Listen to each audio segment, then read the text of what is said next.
Han har sett den.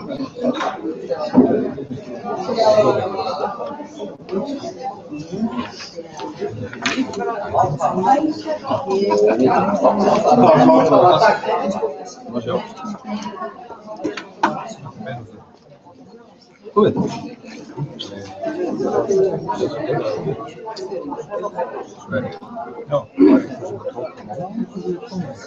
Waar is het? Ja. Misschien kan het maar zelf de mond. Je mag misschien maar weer dat. Ja,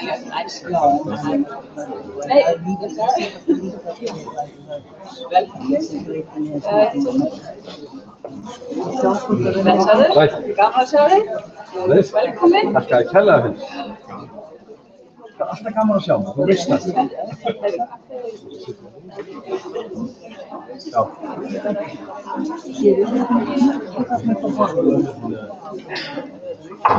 Kom ik maar in?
Dus ik kan weer naar daar. En daar zit het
Hoe is het dit?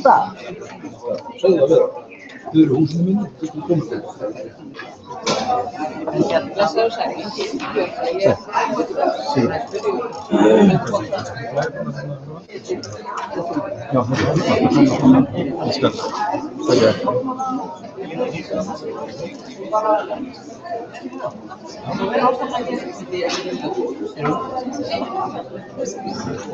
Observe para a estrutura.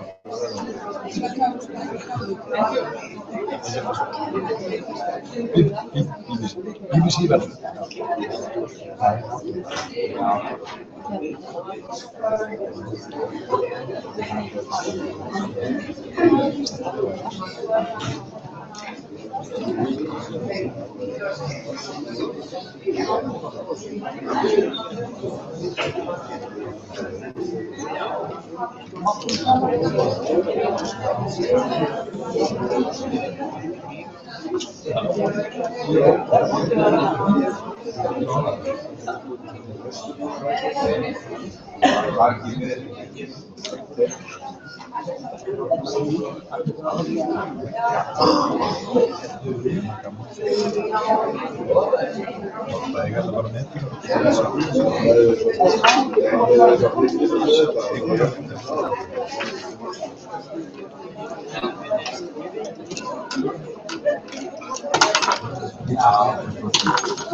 Góðan daginn og við erum hérna velkomin þessu ráðstefnu hávaða og streitu. Ég heiti Ásta Snorradóttir og starfa sem sérfræðingur hjá Miðnæturíki ríkisins og ætla að stýra þessu ráðstefnu í dag. En við erum fengið til okkur nokkrar valkvæða fyrirlestra sem við erum fjallað streitu og hávaða. Þetta hefur áhrif á líkamann og í vinnunni. Þetta ráðstefna sem haldin í samstarfi við Háskólann á Akureyri og Kennarasamband Íslands og Miðnæturíki ríkisins. Við erum þetta árið og einnig síðasta árið að leggja áherslu á streitu í vinnu og forvarnir gegn streitu í vinnu. Vegna þess að streita talsvert mikill skaðvaldur og veldur fjarvistum frá vinnu, vegna veikinda, veldur ýmsum sjúkdómum og fleira. Og En það sem við erum að hugsa þegar við veltum til okkur þá eins og líðan í vinnu, þá erum við alltaf að hugsa skipulag vinnu staðarins. Við erum að hugsa hvernig hlutirnir eru settir saman, hvernig þeir raðað upp og hvernig þeir stýrt til þess að hægt sé að skapa gott vinnuumhverfi og fólki geti liðið vel í vinnuna. Streita hluti af því sem kallað andlegt og félagslegt vinnuumhverfi og það eru þættir sem að stuðla eins og það eru álagsþættir, það eru þættir sem hafa stjórn á vinnuferlum sínum, það eru samskipti, það eru upplýsingaflæði og fleira og í þessum vinnuumhverfi þá skapast svona álagsþættir sem geta síðan valdið streitu og það er afleiðandi jafnvel svona einhverjum sjúkdómum. Þegar við erum að tala um hávaða í vinnuumhverfi og tengsl við streitu, þá hafa rannsóknir verið sýna fram á ákveðin tengsl á milli. Það eru til dæmis eins og tengsl við mikla þreytu, langvarandi þreytu sem ekki mjög gott að vinna gegn. Það eru þættir eins og einbeitingar skortur og svefnleysi kemur fram. En þegar við erum að tala um hávaða, þá erum við að tala um eitthvað sem er óvaskilegt, eitthvað sem við erum ekki að kjósa í okkar umhverfi. Þannig hávaði til dæmis bæði tímabundinn, hann er líka langvarandi og í vinnuumhverfi er hann mismunandi, til dæmis eins og það getur komið út frá vélum og tækjum, það getur líka komið út frá eins og tæknibúnaði, til dæmis símar, það eru tölvurnar og fleira sem við erum að nota í vinnuumhverfi sem geta valdið hávaða og ýmis samskipti og svo eru vinnustaðir mismunandi uppbyggðir eins og það eru náttúrulega opin rými eða kennslustofur og ýmis þetta sem hávaði berst mikið allt vinnuumhverfi. Við ætlum sem sagt í dag að fara yfir yfir nokkra þætti varðandi þetta. Í dag ætlum við að byrja að tala Valdísi Ingibjörgu Jónsdóttur, talmeinafræðingur. Hún er með doktorsgráðu frá Tampere, lauk því árið 2003 og hefur lagt áherslu á forvarnir í vinnuumhverfi og áherslu á það að röddina sé vinnutæki. Hún hefur lengi starfað hérna á Akureyri, er menntaður grunnskólakennari og hefur unnið að talmeinakennslu. Ég ætla bara að biðja hennar að koma hérna í pontu og hefja þann fyrsta fyrirlestur. Og í lokin ætlum við að vera með partbórsumvöður, það hefur klukkan 12:30. Og annað tekníkat, við hafa kaffi hér klukkan 10, þessi búið verið upp á kaffi og gleymið skilst. Og svo því að myndir á þeirri fræðilegi, þetta segir líka aftur og eftir svo 18 minúta. Það er hérna ákveðin könnun sem við þurfum að líta á og jafnvel að gefa smá könnun sem svar. Við skalum til og sína það fyrir þér.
Listi. Það virðist vera sem hávaði geti skemmt flest í okkur, andlega og líkamlega.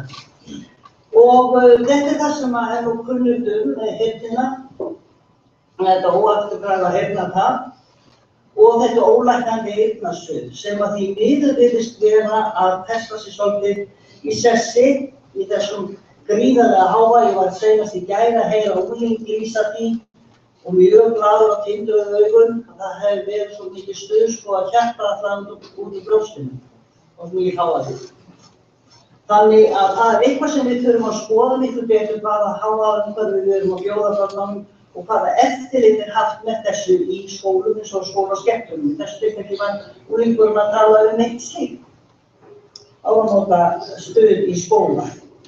En það sem að kannski síður hefur þau upp á borðinu að röddin er atvinnutæki og því miður þá er almennt bara mjög lítið vitað rödd og hvað það er fyrir nokkuð. Þetta er náttúrulega bara líkamleg starfsemi og við erum að tala rödd sem eitthvað sjálfstætt fyrirbæri og hún bili, það er eins og að tala hljóðbili, það er eins og ég er að keyra á og það hafi verið eitthvað sem hraðinn bilaði.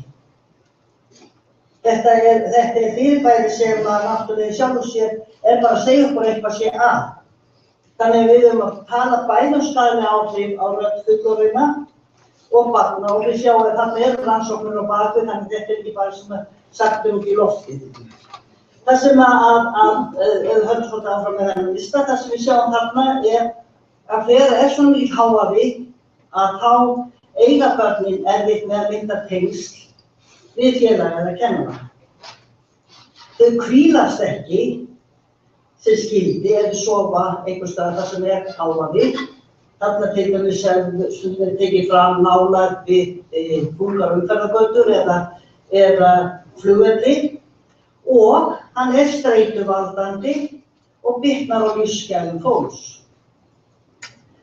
Hann dregur úr einbeitingu, það getur þessum lista. Því þetta kemur skólafólki virkilega við, hvort sem það er leikskóli eða almenningsskóli, að þetta er undirstaða þess að geta lært. Og það er enginn hér inni sem myndi ábyggilega vilja sitja í venjulegri kennslustofu til þess að læra. miðað við þann hávaða sem þar mælist. Við nefnilega setjum reglur utan okkur fullorðna fólki þar sem við viljum hafa bara hávaðan á ákveðnu marki, eftir það teljum við ekki að við séum færum að geta einbeitt okkur eða átt í samræðum. Þetta sem sagt kemur inn á allt, það kemur inn á einbeitinguna, athyglina, orðaminni, þau eru erfitt með að festa sér orð í minni, þau eru erfitt með setningamyndun og setningaminni og endurminni, það er að segja láta tilbaka einhverju úr minninu og nota það í orð. Þetta skiljanlega hefur neikvæð áhrif á getu til að skilja mál og það sem meira þetta trufla meira málskilning barna, þetta nokkuð fullorðna skiljanlega vegna þess að við erum búin að festa okkar mál í sess. Og því miður finnst mér sjá alltaf mikið að það séum að miða við með venn sem skiljanlegt við fullorðna en það þarf að taka þarna á skólanum sem vinnustað bæði barna og fullorðna. Og þetta eiginlega mjög skilning. Það ekki þarna vel eftir þessu. Ég búin að vinna nógu mörg ári þessu til þess að sjá að málskilningi barna að hraka. Og hvað gerist það í sambandi við lestur? Það þýðir að þau lesa sér minna til skilnings og þau hafa ekki ánægju af því. Þannig að þetta þarf að taka inn í umræðum það að auka lestur og lestrargetu og lestrarlöngun barna sem hefur verið í umræðinu núna undanfarið og ég er viss að þessar breytur falla saman. Það er að segja að það vantar upp á skilningi til þess að geta lesið sér til námi. Það sést ekki nóg bara að auka lestrargetuna, það verður að taka á hinn. Og það sem ég er ákvæmt þess að sýna ykkur hérna að hávaða má skipta af því í tvennt og það hefur verið einblíkt mjög mikið á bakgrunnshávaða. Það er svona stöðugur, við getum kallað þetta verksmiðjuhávaða, við getum kallað þetta umferðarhávaða, eitthvað sem er svona stöðugur. En það sem er að hrjá okkur í skólakerfinu þessi óútreiknanlegi erilshávaði sem kemur og fer og taka meðaltal út úr slíkum hávaða finnst mér eins og að standa með aðralöppinni í ísköldu vatni og hina í sjóðheitu vatni og segja meðaltal sé vont vatni. Þetta er mjög erfitt að þarf að skilgreina erilshávaðan til þess að geta komist að rótum vandans. Og að það virðist vera sem að þessi óreglulegi bekkjarhávaði fari illa í börn. Mun verða þetta stöðugu bakgrunnshávaði. Síðan, svo við aftur svolítið á því hvað við erum að tala þegar við erum að tala desibel og hertz eða tíðni, að þá talað styrkjum í svokölluðum desibelum. Það sem er svolítið villandi það að þetta er logaritmískur reikningur, þannig að það munar mjög mikið hvert einasta desibel. Bara mjög mikið. Aftur á móti tíðni, vegna þess að röddin bara hljóð og ef við höfum ekki rödd þá getur við ekki látið orðin berast frá okkur skiljanlega. Að það fer eftir hvað hljóðöldurnar, svo hættum að tala bara orð og stafi hana þeim úr og förum bara alveg í botninn, að það eru hljóðöldurnar hvað lengi þær að berast á sekúndu gegnum efnið, oftast nær oft, og eftir því sem eru færri bylgjur, þess stimmari tónninn, eftir því sem eru fleiri bylgjur, þess bjartari tónninn. Þetta er svona þumalfingur regla. Og við skulum skoða svona það sem hefur verið mælt og sett sem stuðull á hávaða. Til vinstri sjáum við hérna glæðu eins og hún kemur frá Vinnueftirlitinu sem sýnir svona dæmigerðan hávaða og hvað hann er sterkur hverju sinni. Og þið sjáum þarna skrifstofuhávaði 60 decibel en skoðið þið glæðuna þar til hliðar. Það er svolítið öðruvísi farið að sem og grunni sér það sama. Að við erum nefnilega að mæla í skólum og leikskólum hávaðan einhvers staðar frá 70 og upp í 80. Umferðar niður. Þannig að við erum komin þarna í ansi mikinn hávaða til þess að geta greitt tannljóð og fyrir lítil börn, þau eru bara ekki komin það málskýring að getið í eyrurnar eins og hérna við getum sem eru fullorðin. Það er okkar blekkingarvegur. Það er það sem við erum að segja við börnin, þau bara yfirleitt að heyra og skilja. Ég er margoft búin að rekna á það að börnin ekki að skilja spurningar sem byrja á hvernig. Kannski að þau taka bara hver og þau svara þannig. Þannig þau svara út í höfn. Þannig við erum að tala skólahávaðan, oftar en ekki nær 80 heldur en 4. Og yfir 80 er yfirskipta. Það sem gerir hérna það eru þessi svokölluðu toppar. Það er það sem í þessum óreglulega erilshávaða að það hæsti toppur sem mælist í hávaða. Og þarna eru 35 mælingar sem ég stóð fyrir, hafði 15 mínútur hverja. Ég veit nákvæmlega hvað var að gerast á þessum 15 mínútur, vegna þess að ég fylgist með því. Og þá sjáum við að megnið af þessum mælingum fer yfir 70 decibel og þar af tæpur helmingur yfir 75. Sem ég að segja, við erum á miklu meiri hávaða fyrir börnin heldur við líðum fyrir okkur fullorðin. Og svo með toppana, sjáum við toppin þarna upp í 107. Þetta er gríðarlega mikið toppur. Þetta er ekki mannsröddin sem gerir þetta, þetta er oft skellið sem gera þetta. Mannsröddin er náttúrulega ekki svo sterk. Sterkasta sem hefur verið mælt á ISO, eða International Standard Organization, með heimsstöðull, það er að mannsröddin er 100 decibel í 30 cm fjarlægð frá munni. Síðan dofnar hann hægt og bítandi. 6 decibel er sagt hverja einustu tvöföldu sem verður á fjarlægð. Þannig á mannamáli þá er eiginlega röddkennarans, hún er ekki að ná börnum sem sitja aftast. Hvað þá heldur þegar það er svona stóra stofur með miklu fjölmenni eins og er núna í tísku að vera með. Síðan komum við að þessu hlustunarfærni fullorðinna barna og þið sjáum við það að ég fann að horfa miklu meira til barnanna heldur en fullorðina vegna þess að það er þeir eða þau sem eru neytendurnir. Þau eru viðkvæmir fyrir hávaða, þetta er fullorðin. Það er líffræðilega ástæður fyrir því. Þau eru með styttri hlust og þau eru ekki eins þroskuð þessi heyrnarfæri þeirra, sérstaklega þessi yngstu sem við erum að tala eins og fullorðina. Þau hafa alls ekki náð sömu tökum á málfærni eins og fullorðnir og eiga því erfiðara með hlusta sér í dags. Og ég er að sjá meira og meira unglingur sem koma inn til mín sem hafa gjörsamlega mist allt sem heitir hlustunarlöngun. Og þau geta ekki gengið út úr kennslustofunni, þau eru ekki að sitja. Þau eru ekki að hlusta sér til gagns vegna þess að þau hafa aldrei náð þeim tökum á máli að byggja upp þennan nauðsynlega orðaforma sem að gera það verkum að við í þekkingarleik þurfum að spyrja fyrir hlutina og reyna að ná okkur í þekkingu. Og það er mjög alvarlegt mál. Og það sem að verða í þessu er að börn þurfa að heyra röddina mun sterkara heldur en við fullorðin. Og það er að toppa sem sagt, röddkennarans þarf að toppa hávaðan töluvert mikið. Og ef hávaðin er komið upp í 70 og við erum að toppa upp í 80, jafnvel upp í 90, þá er engin mannsrödd sem getur það.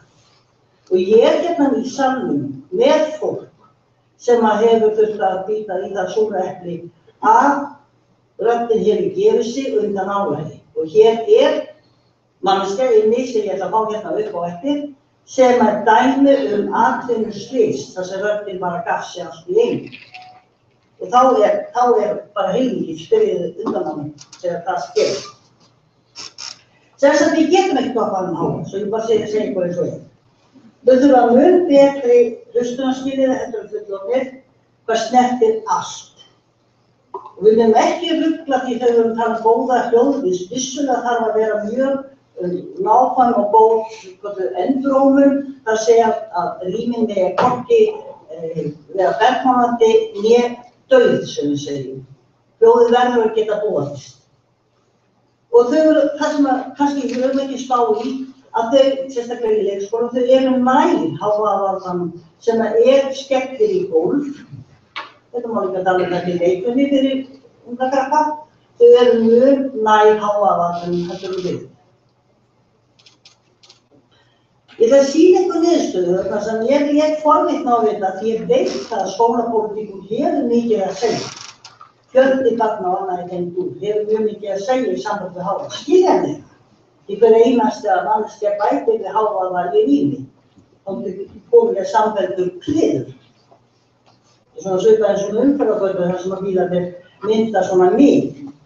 Þarna er ekkert fáir á ferðinni. Það eru 135 almennir leikskólar 135 kennarar úr 6 almennum leikskólum og 108 úr Hjartastefnuskólanum.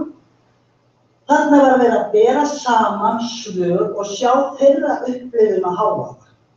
Hvaðan þeir upplifðu hávaðann, hvernig hann var, frá hverjum og hvenær. Og við skulum sjá niðurstöðurnar. Ég þarf bara að biðja ykkur afsökunar á því. Þetta fór í mjög virkt vísindarit niðurstöðurnar úr þessum rannsóknum. Og þá eru töflurnar á ensku og ég gaf mér ekki tíma til að þýða þetta. Þannig að ég hugsaði að ég vildi fyrirgefa mér það. En við skulum skoða þarna samanburðinn á hvernig kennarar úr almennu leikskólum og hér engin stigsmunur á hæfni kennara. Svo mikið þekki ég til þeirra að Hjartastefnukennararnir eru ekkert færar í sínu starfi heldur og eru opnari eða lokaðri fyrir því sem gott er fyrir börnin heldur sem ekki almennu skólum. Þeir eru bara með aðra stefnu og við skulum bara skoða þetta. Frá börnunum, og ég taka þetta allt og mikil, þá upplifðu hér til 90%, 83% réttara sagt, frá almennu skólunum að mesti hávaðinn kæmi þarna frá börnunum og allt og mikil. Á móti 47% hjá Hjartastefnuskólanum. Það sem sló mig svolítið það var þáttarinn hávaðann í starfsfélögum. Það kemur þriðjungur þarna frá almennu skólunum sem að finnst nú starfsfélagarnir vera að beita röddinni til óþæginda og það kannski ekkert skrítið þegar röddin komin upp í þetta hérna. Þetta kennararöddin. Þá spennir maður upp í ystu ræður og getur ekki einu sinni nýttan til þess að segja kynarlega góðan daginn. Þannig þetta háalvarlegt mál og þið fáið eitthvað fræðslu þetta. Kennaraháskólinn sem ég stödd hérna í byggingu sem hann ætti að sjá sóma sem ég að setja inn fræðslu rödd og raddbreytingu inn í kennaranámið. Svo ég láti þannig bara að fara fram hér og nú. En þið sjáu það ekki mikill munur á það sem þessi kennarar upplifa sem óþægindi frá húsgögnum. Hvorki borðum eða stólum eða viftum eða loftræstikerfið í staðins fara meira fyrir brjóstið á þeim sem eru í almennu leikskólunum. Það eru kubbarnir sem þið þurfum að endurskoða mjög alvarlega. Ég ekki að leita því að þetta er mjög góð þroskatæki, en fyrsta lagi þá náttúrulega þetta stórhættulegu kubbar og okkur leikir fyrir þungir og hvað þeir gera að barn missir og ristin á sig eða hlutum þennan. Þannig að þeir eru að valda þetta miklum hávaða. Það er ekki svo mikið utanaðkomandi sem kvarta undan. Og frá gólfum og dyrum. Síðan er þetta hvenær þetta upplifa þennan hávaða, allt og mikið með á mikið. Og þarna sjáum við töluverðan mun á magnmálstímum. Og eins þegar þau eru að fara út og inn, sem þýðir það að leikskóla þurfa að endurskoða svolítið hvernig þeir, vegna þess að ég veit að það eru litlir básar fyrir fötin út í leikskólanum, að þeir þurfa að endurskipuleggja svolítið hvernig þeir verða að koma börnunum hljóðlátara út en þarna virðist vera. Og síðan kemur þarna í frjálsum leik mun meira óánægja hjá kennuru almennu leikskólana heldur en Hjartastefnu. Og það sama þetta er að leika þarna inni, playing inside, sem munar töluvert miklu. Og þetta er sem sagt hvenær. Það á morgnana, það í matartímunum, það þegar börnin eru að fara út, þeir eru að koma inn, í frjálsum tímum og í leiktíma, okkur starfi. Ég sé að það er tímsynningu á blæðinu, það voru að hafa það. Gjaldlandinn, bergmálið, sko húsnæðið sem Hjartastefnan í ekkert betra heldur en hjá almennu skólunum. En þegar hávaðinn orðið svona mikil, þá fyrir að upplifa sem gjallanda, sem óþægilegan hávaða. Þarna kemur gríðarlegur munur á skólanum í heild sinni, á matarmálsstað, hvort sem það er salur eða hvað sem það matast, í í kaffistofu fyrir kennara á göngum. Það það sem ég að sjá að svolítið veikur punktur fyrir hávaða, hvort sem í leikskólum eða skólum. Og í þessum fatarýmum barnanna. Með sjá á klósettum upplýða kennara í almennu leikskólum mikið meira jafnlanda heldur en í Kjallastöðum. Við skulum skoða aðeins tölfræðilega marktækni, eins og skauðlega það við þurfum að hafa hana til þess að fara að trúa hlutunum. Það að þarna greinilegt að uppeldis og menntastefna, hún marktæk og stundufláa að meta hávaða og afleiðingar. Kennarar og kennarastefnuskólunum þjást meira af rafleiðaeinkennum heldur en kennarar á almennum skólunum, kvarta meira og það meiri veikindaleyfi vegna rattar innan almennu leikskóluna heldur en út í sveitarstjórnarskólunum. Hávaðamælingarnar sýndu lægri hávaða hjá sveitarstjórnum, svo kemur dálítið merkilegt sem að líka ég ætla að skoða svolítið. Það að ERS-hávaði hjá sveitarstjórnum fór ekki fjöldabarna, þessi stelpur sem voru fleiri, þess meira hávaði. En það örugt eiginlega hjá almennu skólunum sem gæti þýtt að við sleppum meira tökunum af börnunum eftir þessu við færðum. Ég hótt upp á þetta reyndar. Við fáum svona meira æsla, sem ég getur sagt. Og kennarar frá almennu leikskólum kvörtuðu erindabergmál í húsakynnum en fjölstefnukennarar. Og þið sáu þarna nú kann ég ekki vera tilbaka, en það var þarna að það var eiginlega engin munur á kvörtunum í sambandi við kaffistofuna. Það var sama hvort það var Kjallasstefnan eða almennu leikskóluna. Svo komum við á svona streitureikjarþáttum og það þýðir það að það sýnir sig að kennurum úr almennum leikskólum fannst vinna með það meira streitureikjandi heldur leikskólar kennurum úr Kjallasstefnunni. Svo kemur fyrir báðar stefnur bara almennt yfir að þeir sem kvörtuðu undan streitu voru líklegir til þess að kvarta undan hávaða frá börnum. Það samband milli streitu og raddveiki. Sem sagt þetta eitthvað því sem að byggja upp raddveikeinkenni. Og það meiri streitu á vetrum sem að eykur þá líkurnar á meiri raddvandamál. Og það voru meiri líkindi til þess að menntunleitinni túlka þetta eins og liði. Meiri líkindi á því að menntuðu leikskólakennarar fengi starfsfélagar breyta röddum og hátt heldur en ómenntuðu leikskólakennarar. Þarna frjáls túlkun fyrir þá sem vilja. En niðurstöðin heilt sinni, ég hef ekki hugmynd hvort þessi kynjaaðgreining, ég var ekkert að skoða hana. Hefur þarna eitthvað að segja hjá Kjallasstefnunni, en það greið að hóparstærð hefur þarna mikið að segja, aðalstýring og val á leikföngum. Það kannski ekkert skrítið, við vitum þetta.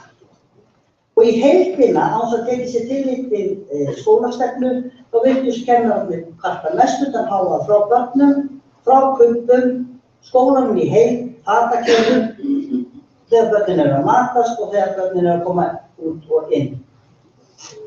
Það engin munur fyrir sig að fólkdættar að koma með börnin á morgnana eða þeir eru að taka þau á daginn, en það miklu færri þá í einu stafni. Nú skulum skoða hvað 5-6 ára börnin að segja. Þau eru í rýmisrannsókn, þá var svona verið að koma með umræður. Og þá sögðu 11-18 í erfiðleikum með að heyra til kennara síns. 7 sögðust heyra til kennara síns. Það ofta sem ungbörn að þjást af veikjum í eyrum sem nú ekki að auka hlustunargetuna. Meirihluta barna, það 13 og 18, átti í erfiðleikum með að heyra til annarra barna eða fá önnur börn til þess að heyra til sín. Og 5 af 18 tiltóku bara skóndan og það væri vegna hávaða. Og 12 af 18 sögðu að þau þurftu að endurtaka sig, það að segja eins og þau sögðu, það að segja aftur og aftur. Þú sjá það svona í þessu?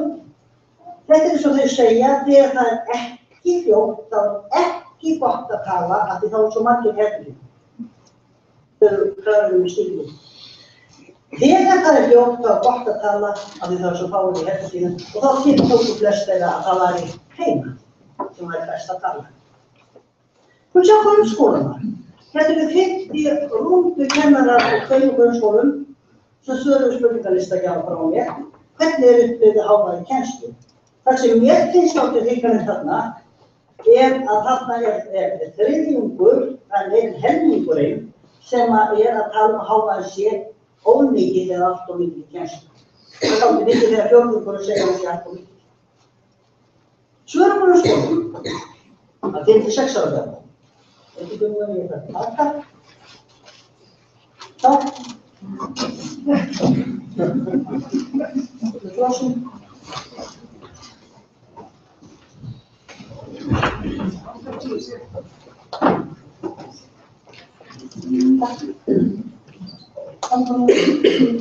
Það voru 11 ára börn að því ég hefði hérna ábúið þeim aldrei, þau verður svona orðsóttir þroskur, þau verður komið stæla unglingar.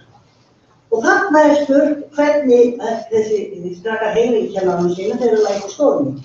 Og það kemur ljós að það er 3 sem að finnst alltaf þeir heim til hans, en ég er ekki ánægð með hitt að það er 10 af þessu börnum, eða 40% sem segja stundum heyri í honum.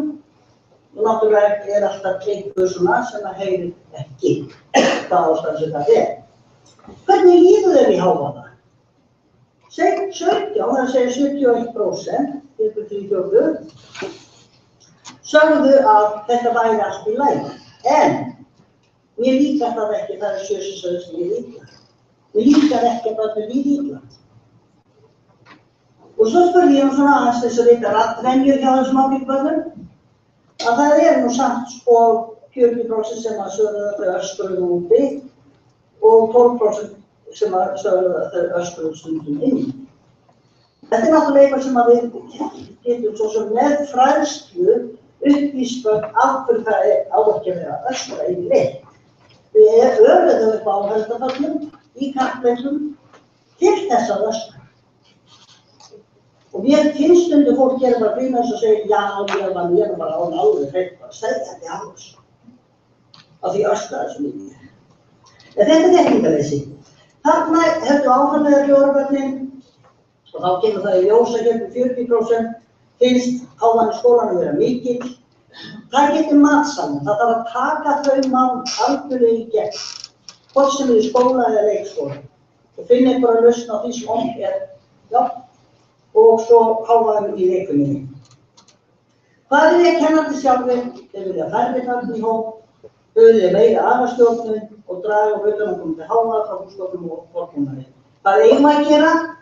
Fækka börnum í hóp, minnka óþarfa rák nemanda, draga úr hlaupum og göngum, draga úr óþarfa hávaða, vandamál leiktækja og leikfanga, draga úr hávaða þar sem verið að leika sér til þessum kubba og öskur eru aldrei til góðs. Við þurfum að átta okkur hvaðan hávaðinn kemur, við þurfum að skilgreina hann, gæta í ræðbyggingu, ganga til, einstaklings í staðinn, bless gullinn minn, ekki gleyma húfunni. Ganga, ekki að beita röddum svona. Og vera meðvituð að sum börn þola bara illa hávaða. Og þess vegna getur við verið og gæta þess að stilla ekki hljómburðartækin hátt. Þetta hefur sér þekkið bæði leikskólum og annars staðar, þau stillt allt og hátt. Og skoða hvað má laga, sem höfum við einfaldar lausnir, eins og að setja eitthvað undir stólana, stýra umferðinni á göngunum, þetta er það sem ég held að sé skilingin í herðastöfni. Setja hlífar, það sem hægt er að setja hlífar, þetta eru atvinnutækin eitthvað sem við komin inn á rödd, þetta eru heilbrigð atvinnu þarna efst, þetta eru punktarnir sem að mynda, sem að skapa enga sársauka, þetta er bara hæsi og þreyta þegar það letur stanslaust loft út. Þetta er röddböndin sem eru í ykkur þegar þeir eru kveður, þannig þeir ekki að hika við að hringja í skólann og að bóða forföll þegar svona því þetta er fólk. Og ég þakka fyrir mig, ég ætla að fá að enda skýrslurnar á þessum ágætamanni sem missti röddina sína. Hann fær ekki nema hvað fær margar myndur? Hann fær 3 myndur. Þú fær 2? 3, það er akkur það sem að má tala, það má ekki tala meira, hvort þú er. Jónin, má sjóðu mig. Takk fyrir mig.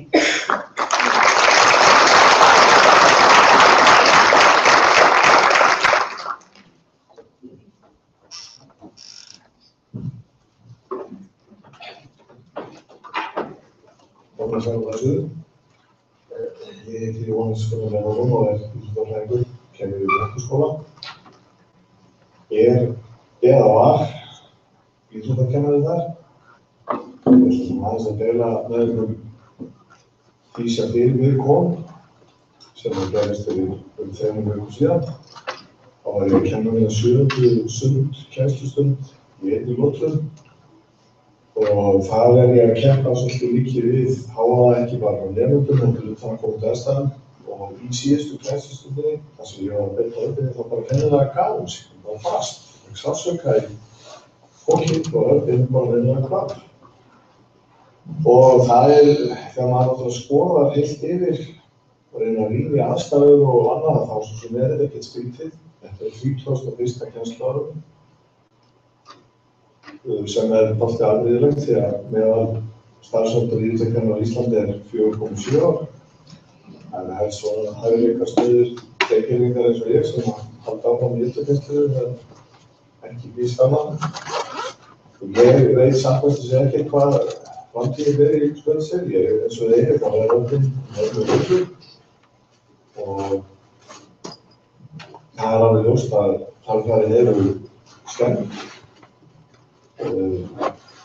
Það stundum að kenna. Ég hef beitt röddinni mjög mikið, það var mjög hátt. Kennt við erfiðar aðstæður. Í vetur ég að kenna náttúrulega mikið sund og svo aftur íþróttir þar sem alltaf 90 nemendur eru í salnum í einu. Það bara næstu íbúafundir á Dalvík. Þannig að það ekki auðvitað við það.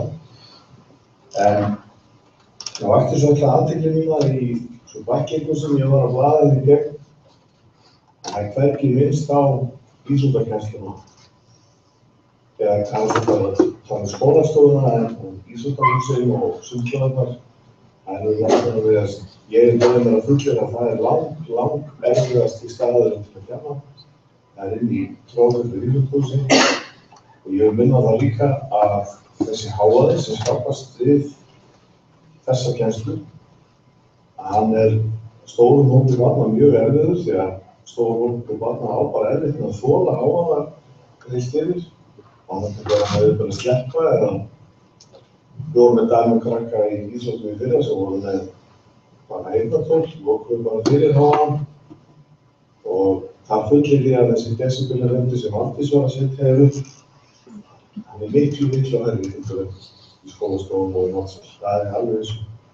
En Aldís banna mér að tala, þetta svolítið tvísaga, annar breið segja mér að handla kerti og svo við erum að vinka erinda ráðstefnu í hinu okkar.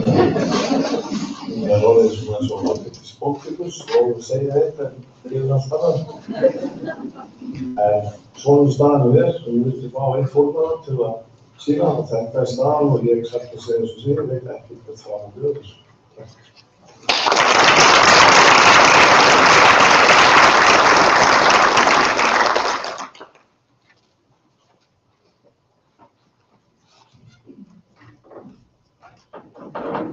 Takk fyrir kærlega fyrir áverðið erindi og lítið spilskvöld eða pása.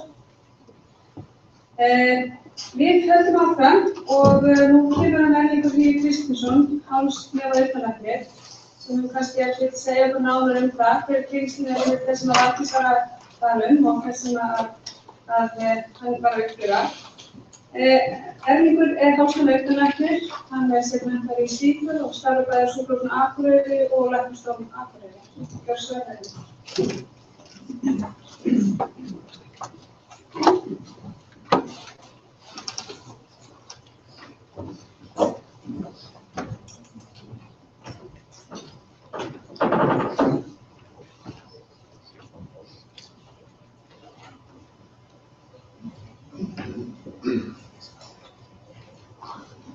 Það eitthvað fólk í þessu tölvunni.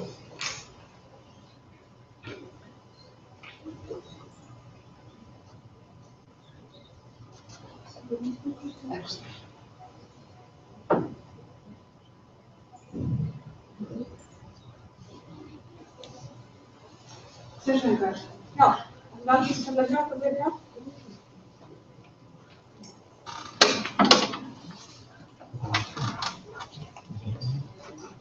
Nei.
Góðan daginn, heyrðu þínir. Erlingur heiti ég og Þórsson Veiðlæknir í bænum. Ég ætla að fara hérna aðeins með ykkur í gegnum uppbyggingu eyrans, strúktúrin, hvernig það eyrað og gróft hvernig það virkar og hvað það sem að bílar í eyranu þegar hávaða skaða er rætt.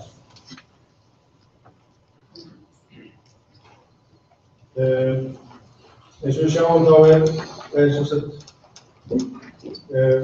eyrað uppbyggt eins og hérna trekt.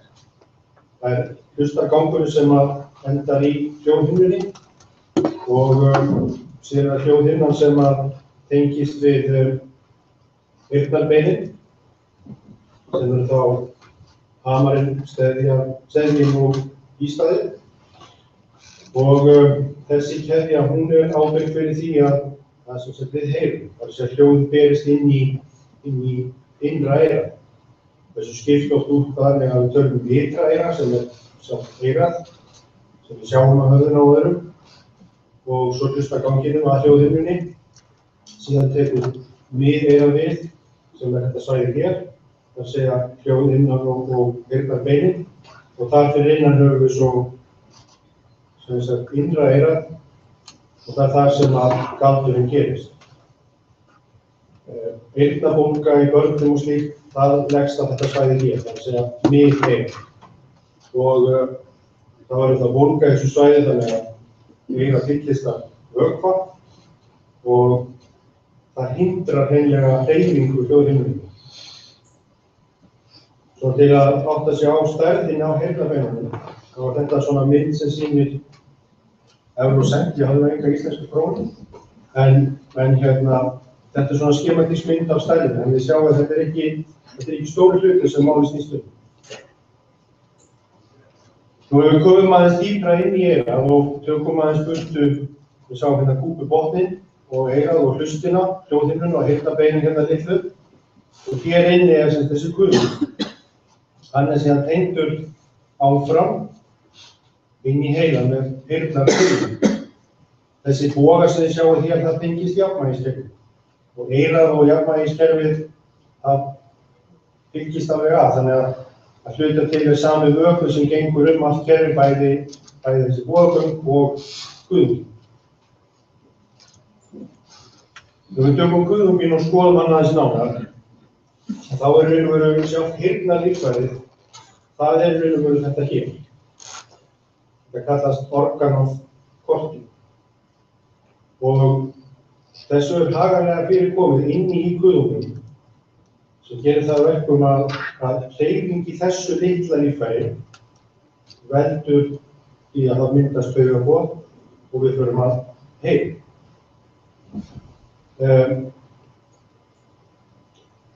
Við skoðum þetta nánar, þá erum við að tala þetta litla líffæri aftur, þetta organ of corti. Við erum með þessa ganga sem við sáum hérna á myndinni áðan, það er að segja þessa hérna og þessa, og síðan þennan hérna litla gang í miðjunni. Og það er samspil þessara ganga sem gerir það verkum að við heyrum.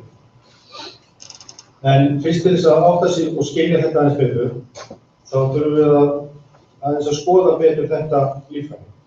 Þetta samanstendur af þessu svokölluðu basílarmembrin eða grunnhimnunni og þessu tektórialmembrin og milli þessara himna eru hárfrumur. Hárfrumurnar eru sennileika sem margir hafa heyrt talað um. Hárfrumurnar skemmist þegar við fáum heyrnarskaða, en kannski maður áttar sig ekki á því af hverju það gerist. Þetta sjáum við síðan svona þrívíddarmynd af þessum hvernig þetta liggur upp og hvernig þetta raðast upp alveg í allan spíran. Þetta bara hluti af öllum kuðungum, því hann samtengur hann upp í topp og niður aftur. Og þessar frumur eru það sem skiptir máli, þessar litlu pínlitlu frumur sem liggja undir þessari himnu.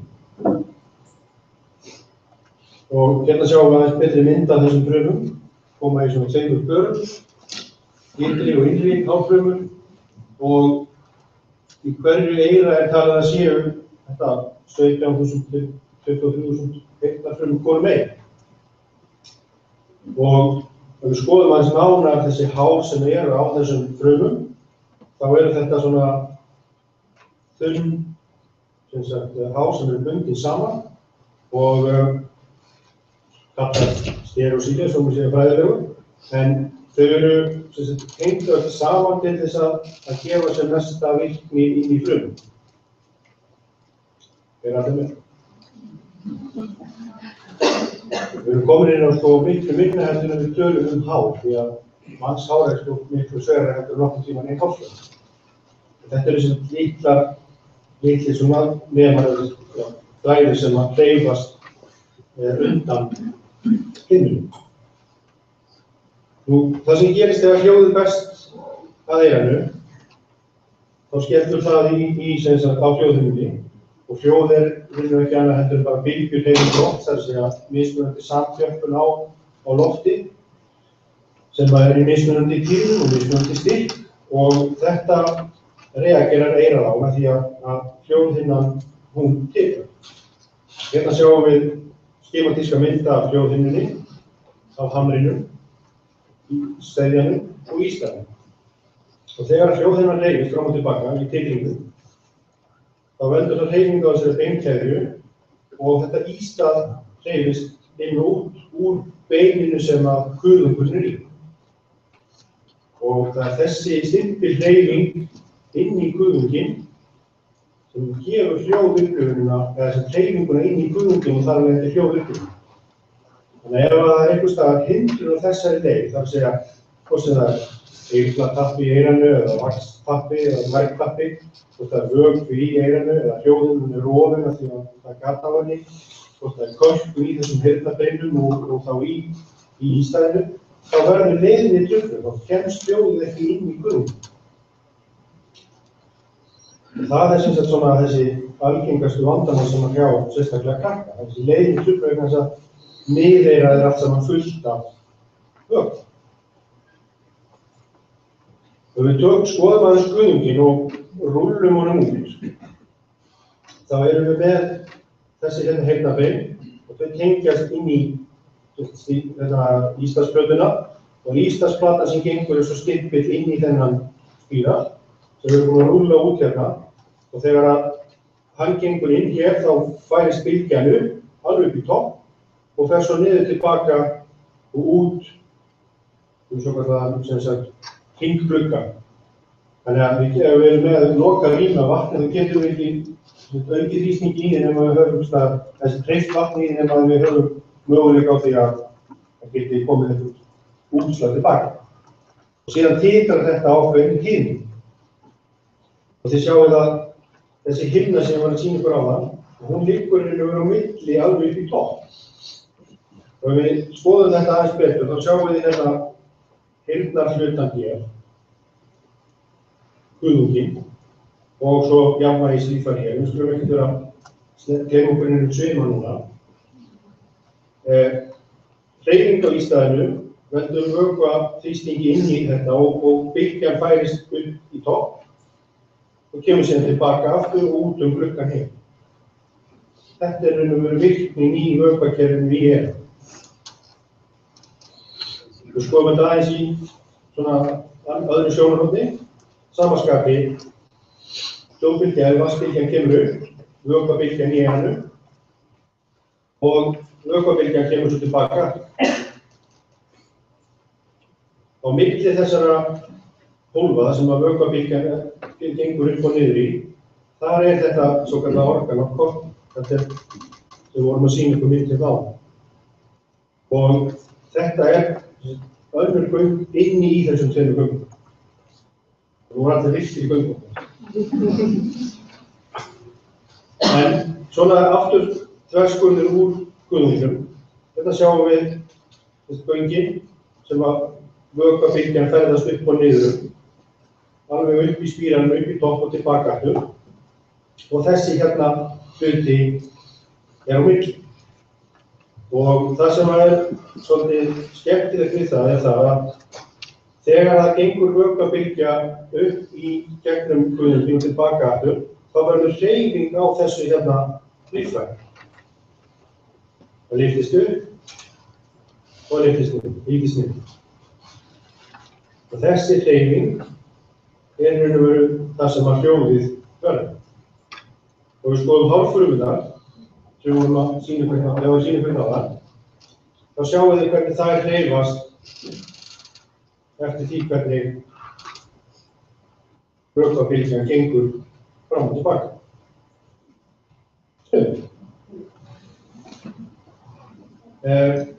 Við þessa hreyfingu þá verður taugaboð inn í þessari taugafrumu og hún sendir boð að það sé hreyfing hjá mér. Síðan hérna, ég segi ykkur, þessi spírall og þessi göng sem eru í eyranu, alveg upp í topp, það mismunandi hvar tíðnin lesin út úr eyranu. Það að segja, neðst í guðungnum, það sem fyrsta sem hljóð kemur inn, þar erum við með háa tíðni, svona 4, 6, 8 og 6. Meðan efst í guðungnum, þar erum við með bassa.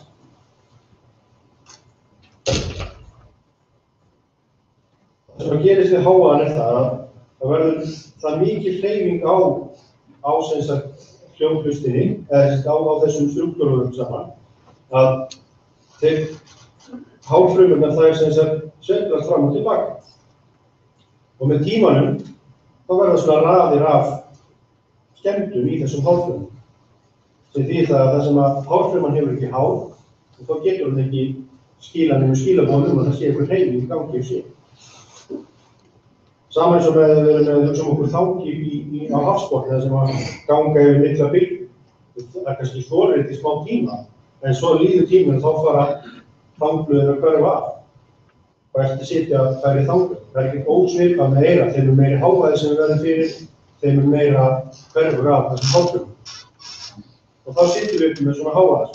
Þessi að hárfrumur án hár, sköllóttarfrumur.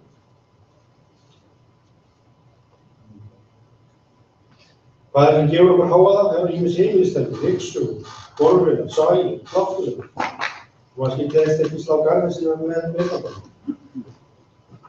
Aðeins heyrnar, prófið sem að hljóðskynjunina. Og það það sem að þessi desibela-skali sem sýnir okkur styrkinn á hljóðinu og maður á að heyra svona helst yfir 20 desibelum. Við erum með mismunandi tíðni hér, við erum með styrkinn hérna niður og taltíðnisviðið á þessu hérna sviði, þessu okkur hljóðbanani sem við skynjum hljóðinu á þessum tölum. Þannig ef heyrnin til dæmis um 50% eða 50 decibel skerðing á henni, þá heyrum við ekki þessi hljóðir ofan línu. Það var tónleika. Þetta gefur manni alveg skelfilega mikið suð og heyrnarskap. Góð regla að maður heyrir einhvern vera með heyrnartól, það að ef aðrir heyra hvað þú ert að hlusta á, þá ertu sennilega með þetta of hátt stillt.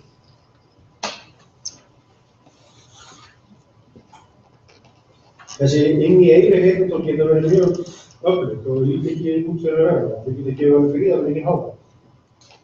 Og það verður farið betur í þetta með sambandi við hávaða, styrk og styrk er ekki. Það geta nokkrar þjóðsögur í sambandi við heim. Og það talað það sem sagt að þú getur þjálfað þetta út. Þú myndir að þóla gegn hávaða. Og meiri styrkur og bara verður heyrnin sterkari. Maður venst þessu. En þessar skemmdir eru óafturkræfar, þú getur ekki breytt þessu. Þessar frumur og hárið, það vex ekki aftur.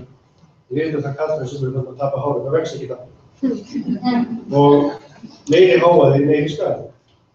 Og það venst ekki þessum heyrnarskaða. Það er bara heyrnarskaði sem verður af þessu. Hljóð getur ekki skaðað nema þessi sársaukinn, það er alveg komið af. Hættuleg hljóð eru 85 decibel, sársaukinn er kannski ekki fyrir 130-140 decibel. Þannig að það er mikil hægt á þessu bili hér. Og ef þú nógu snöggur inn og út, þá er það allt í lagi. En hávaði getur valdið strax óafturkræfum skemmdum, bara ef hann er ómikið. Og líka ef þú stundar hljóðmengun einhvern þú getur það valdið skaða.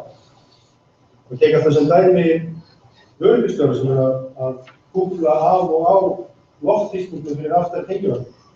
Það að opna þetta er hávaði sem er registreraður upp á 110-140 decibel. Þetta er örstutt, en með tímanum það samast ekki saman og veldur skaða, bara sem dæmi. Þetta getur að lagast á í kvílinu, bara eins og hasperinn, en það er alls ekki svo. Skaðinn er komin að lagast ekki og hann er varandi, óafturkræfur.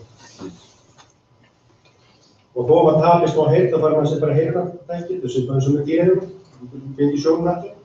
En þetta verður aldrei eins. Þú getur hækka styrkinn en þú fær ekki betri skinn. Og það virkar ekki þess veginn svo gera. Þú verður aldrei eins heyrn eins og. Við tekjum okkur ára frá heyrnarskaða, þess að hávaðast vinnustaf. En ef þú ert útsettur fyrir hávaða, þá verður þú smá saman skemmtur. Þú fær skerðing á heyrninni smá saman.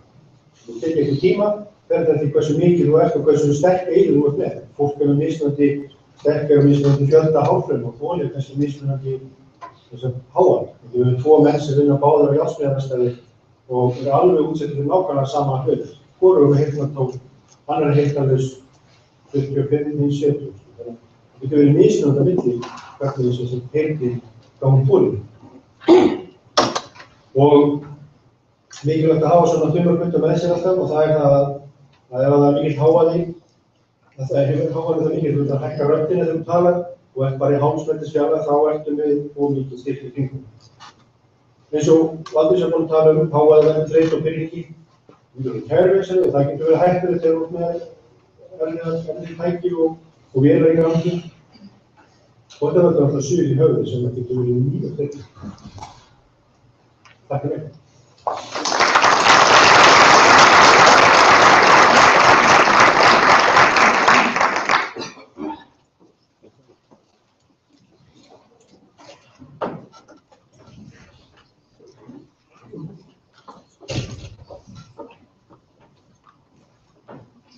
Takk fyrir ræðingur.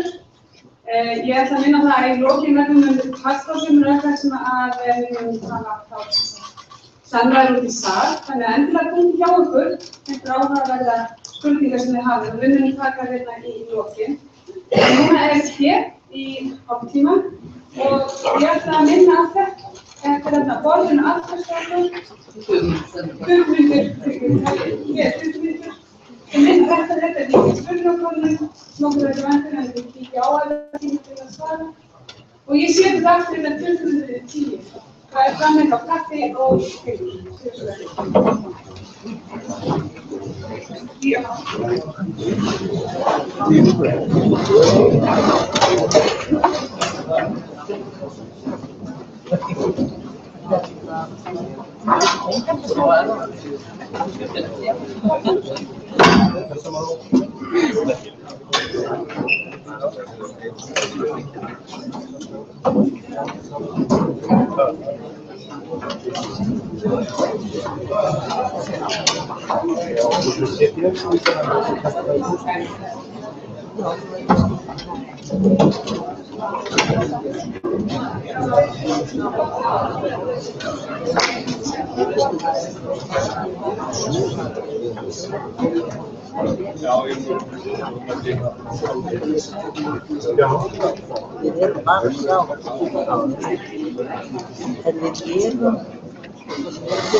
Það var ráðstefna þetta fyrir sunnan á sínu tíma.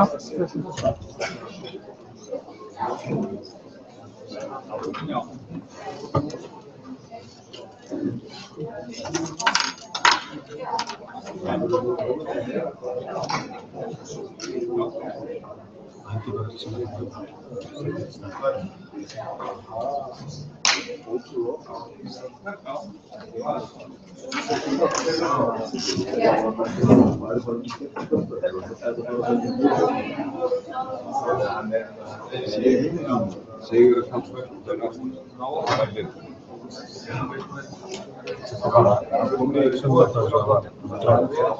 þannig að ég er búinn að þorði það væri að sjá sér sko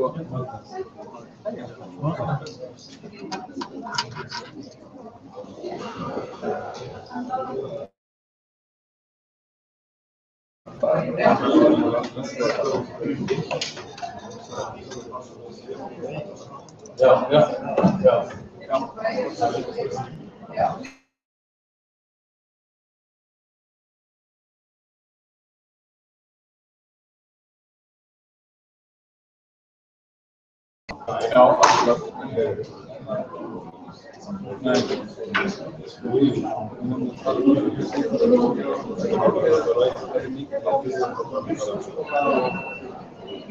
alveg spurning að það setja ákvörðun í tilefni og setja saman bara ferð.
So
here we have 7 million. This was as this building is constructed and opened in 2010.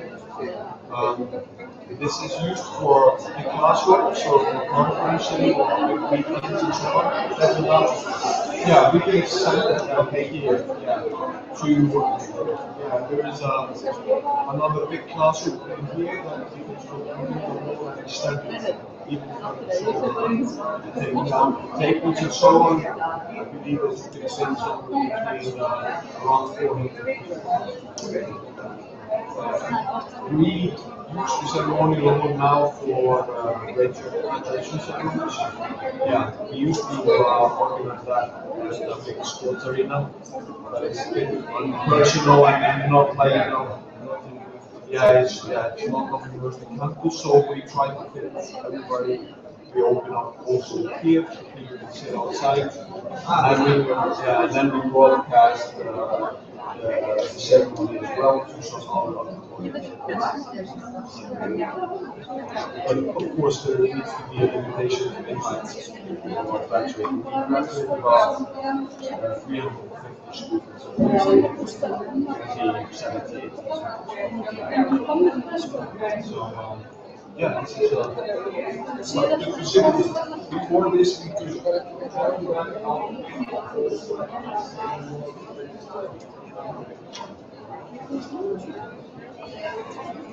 ¿Quieres ver otra página de una? ¿No? A ver, unos 5 minutos.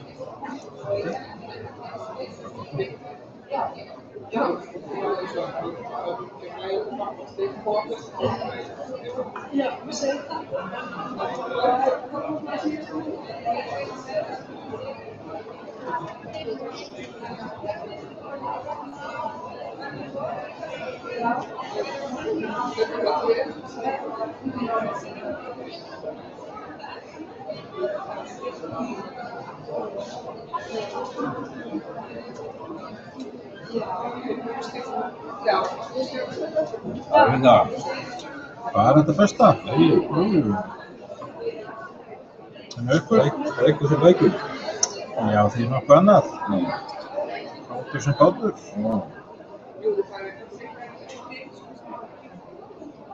Var ekki ókýr hjá okkur, Rónur? Þetta nú bara langt sem það fengi svona hristing. Já. Það var aðalega bara hérna að við vorum að koma inn niður fjörðinni aftur. Það var fínt á leiðinni.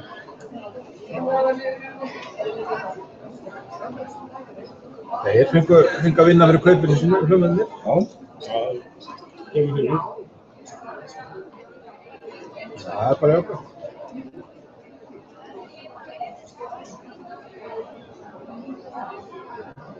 Það skráði hérna í útsendingu. Snakka á því.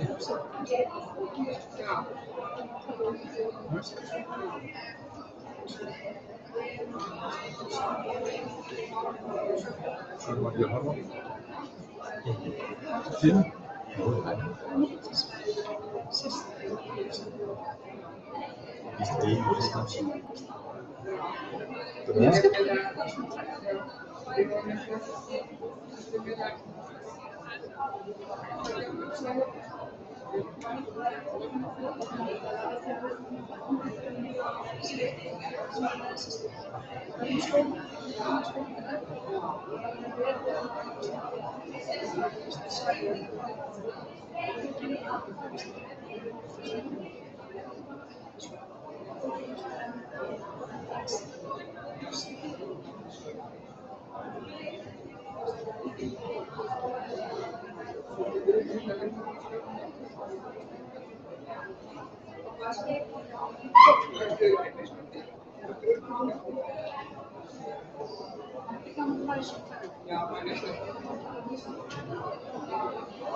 Greinilega stór ekki þannig að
ekki bara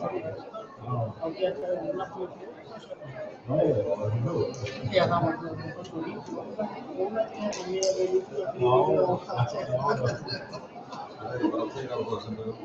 Hvað er klukkan þín ástæð? Ég verði hérna til 16 en til. 16 líka.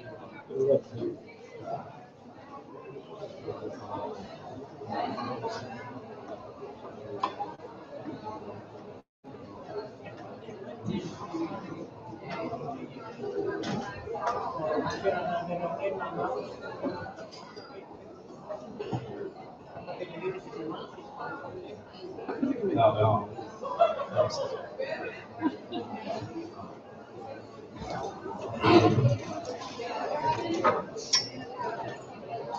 Hvað segirðu Sigrún mín? Ég segi fínt, ég er flott að hafa bara tölvumann þessu. Ertu að taka þetta upp eða? Þetta er útsending. Hvað er útsending? Heyrðu, byggtum við.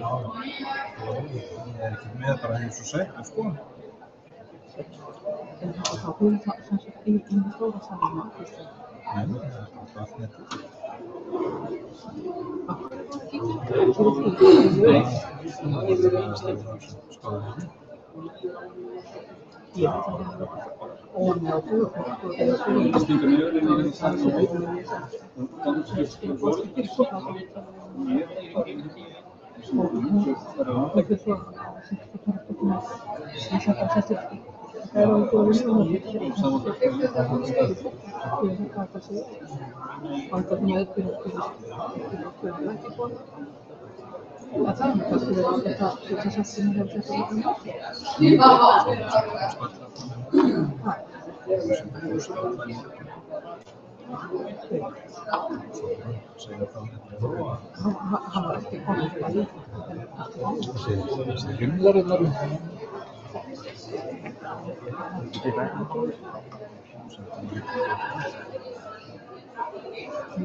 Ég var nú bara að segja það, mér finnst þetta náttúrulega ekki alveg nóg. Ég veit hvað það er frekst. Nei, það hljóður. Já, hljóður. Ég hugsa samt að þessum heimil sé sko að þessi sé frekar notaður í kólu og ég hugsa bara stefnir þar aðstöðu og það er líka þessi klæðing en það er meira tekna og fræð. Já, það er eitthvað bandið fyrir það. Hver er það rekin? Sigurður er svolítið í því já, Sigurður. Það er vína rösti. Ég verði að reyna að hafa það aftur baka.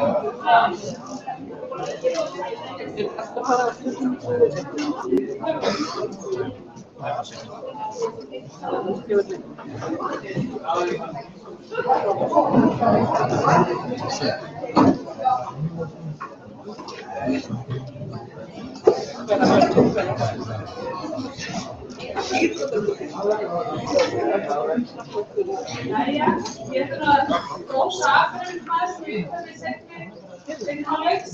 Það var mjög ánægt að sjá það. Svo var mikið talað um keisa í fóðinu. Þannig að Akureyringar kunna hvernig er alveg að gera keisa.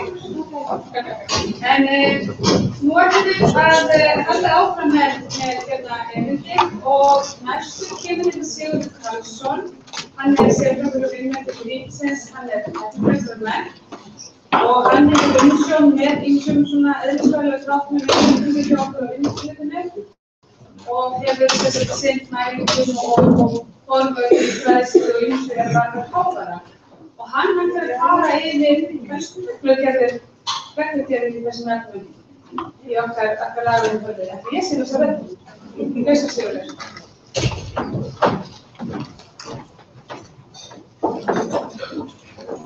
Aðeins ekki minnst á reglugerðir. En reglugerðir sem sneikta því sem ég ætla að tala líka fæðingarveikur og hugsanlegar yfirstöðufæðingar. Ég er svolítið forvitinn hversu margir þetta koma á skólaumhverfi og hversu margir þetta skólaumhverfi. Bróður parturinn af þannig sem skólum. Og kannski sýni ég einhverja mælingar niðurstöðu sem að ég hef það.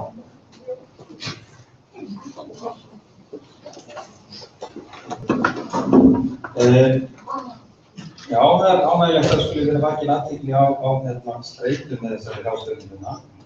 Og streita náttúrulega kannski það atriði í þeim sem hávaða sem að sjaldnast hugsað út í svona þegar rætt hávaða. Vexti velta þessu mikið fyrir sér en þegar að þetta á tengsl hávaða og streitu þá virðist þetta yfirleitt vera augljóst. Og hávaði vissuleitt margir sem geta stuðlað streitu, valdið spennu og pirringi og haft óæskileg áhrif á okkur.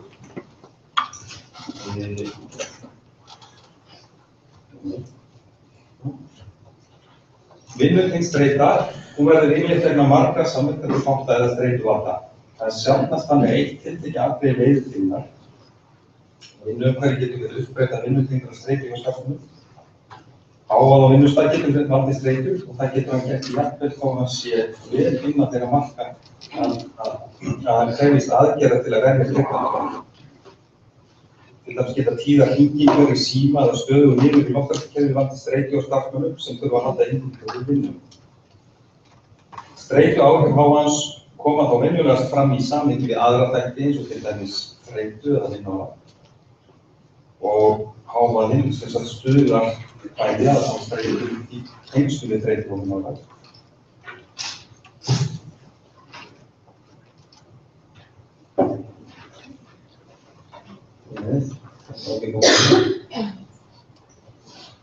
Þá oft tala hávaði í samhengi við mörk í reglugerðum. Þá þýðir það ekki að hljóðið umhverfi okkar verði hávaði við það eitt að komast yfir eitthvað tiltekið hljóðstig. Hljóð verður hávaði þegar okkar hættir að líka hljóðið. Þar sem tónlist í eyrum eins getur verið hávaði í eyrum annars. Og leið okkar hættir að líka við hljóðið, þá fer það að valda spennu eða streitu. Þessi dæmi þá líkar okkur líklega ekki að hafa legan krana í vaski á gistiheimili sem við verðum á. Hljóðstigið frá lekanum er ekki hátt, en það truflar samt og veldur streitu. Hljóð sem bendir til þess að eitthvað sé að er líklegt til að valda okkur streitu og líklega enn frekar ef við getum ekki sjálf brugðist við því vandanum sem að hljóðum fylgir. En það er líka oft þannig að við búum með hávaða sem við veltum ekki fyrir okkur og hugsum kannski ekki út í. Ef hann skyndilega hættir þá finnum við fyrir þessari spennumúsum sem verður þegar hávaðinn hverfur. Það er sem sagt þessi streituáhrif sem við finnum fyrir þegar hávaðinn myndir okkar. Og þetta hefur áhrif á okkur vinnu, þetta hefur áhrif á einbeiting og nákvæmni og skap og viðmót. Þess vegna skiptir miklu máli að draga úr hávaðann eins mikið eins og við mögulega getum.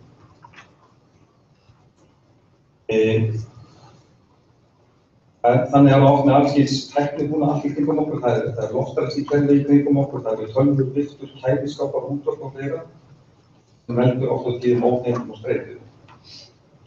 Margt af þessu atriði sem að leitast verið að taka á í lögum og reglugerðum, en sumt eitthvað sem ekki verður tekið á tímóti. Það verður ekki öll vandamál leyst með lögum og reglugerðum, en það er þá hægt að setja lágmarkskröfur til að tryggja okkur ákveðnar aðstöður sem í ytra umhverfi okkar, húsnæði eða á vinnustað.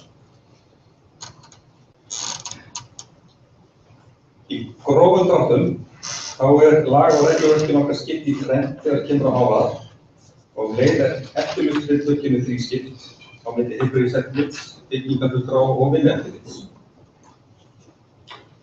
Til að tryggja okkur ákveðnar ytri aðstæður þá höfum við reglugerð hávaða sem að byggir á lögum hollustahætti og mengunarvarnir og það er heilbrigðiseftirlitið sem að hefur eftirlit með þeirri reglugerðin hávaða. Reglugerðin hávaða tekur til hávaða af mannavöldum og henni er ætlað að koma í veg fyrir eða draga úr skaðlegum áhrifum af völdum hávaða. Með hávaða mannavöldum átt við umferð ökutækja, flugumferð, hávaðasama framkvæmdir, hávaða frá atvinnustarfsemi almennt eða jafnvel tónleika eða samkomur frá þeim sem þykir. Reglugerðin skilgreinir 85 desibel sem heilsuspillandi hávaða og tiltekur sérstaklega að börn séu viðkvæmari fyrir hávaða fullorðnir. Síðan segir í reglugerðinni að forráðamönnum fyrirtækja og stofnana sé skylt að gera allt sem í þeirra valdi stendur þegar komið í veg fyrir heilsuspillandi hávaða og ónæði af völdum hávaða og að auki að sérstaklega skuli gætt að hávaðavörnum í leik og grunnskólum og dvalarrými þjónustustofnana. Þessi tiltekið sérstaklega fyrir leik og grunnskóla aðstæðum að það fyrir að huga að hávaða þar. Reglugerðin hávaða tryggir okkur sem sagt að hljóð í ytri aðstæðum okkar sé innan marka hvort sem er gagnvart íbúðir eða atvinnustarfsemi. Til að tryggja okkur ásættanlegt húsnæði með tilliti til hljóðanumrunar og hljóðvistar þá höfum við byggingarreglugerð. Byggingarreglugerðin tekur ágætlega á þessum þáttum hljóðvistinni og með núgildandi staðli list 45 hljóðvist í íbúðar og atvinnuhúsnæði eru sett mörk hljóðanumrun og það er einmitt í byggingarreglugerðin vísar henni til staðalsins. Já, það er sem sagt tekið vel á þessum mörkum fyrir lofthljóðanumrun, högghljóðanumrun, hljóðstig vegna hávaða frá tæknibúnaði bæði innanrýmis og utanrýmis, svo eitthvað sé nefnt. Og þar er einnig sett viðmið fyrir ómtíma sem er mikilvægur þáttur varðandi hljóðvist húsnæðis. Fyrir þá sem ekki þekkja hvað átt er við með ómtíma, það er að segja hvað ómtími þýðir, þá er ómtími mælikvarði á bergmál í húsnæði. Ég kem aðeins betur að því að eftir reyndar. Í byggingarreglugerðinni eru kaflar meðal annars um skólastig ásamt tónlistarskólum og íbúðarhúsnæði, skrifstofuhúsnæði og svo framvegis. Í byggingarreglugerðinni segir að sérstaklega skuli gætt að því að hljóðvist er góð í umhverfi barna, svo sem í leikskólum, grunnskólum, frístundaheimilum og öðrum stöðum þar sem börn dvelja. Það sem sagt ítrekað í byggingarreglugerðinni þar sem er líka sagt í reglugerðinni hávaða. Það skal jafnframt gæta sérstaklega hljóðvist með hliðsjónarform heyrnarskertar, segir byggingarreglugerðinni.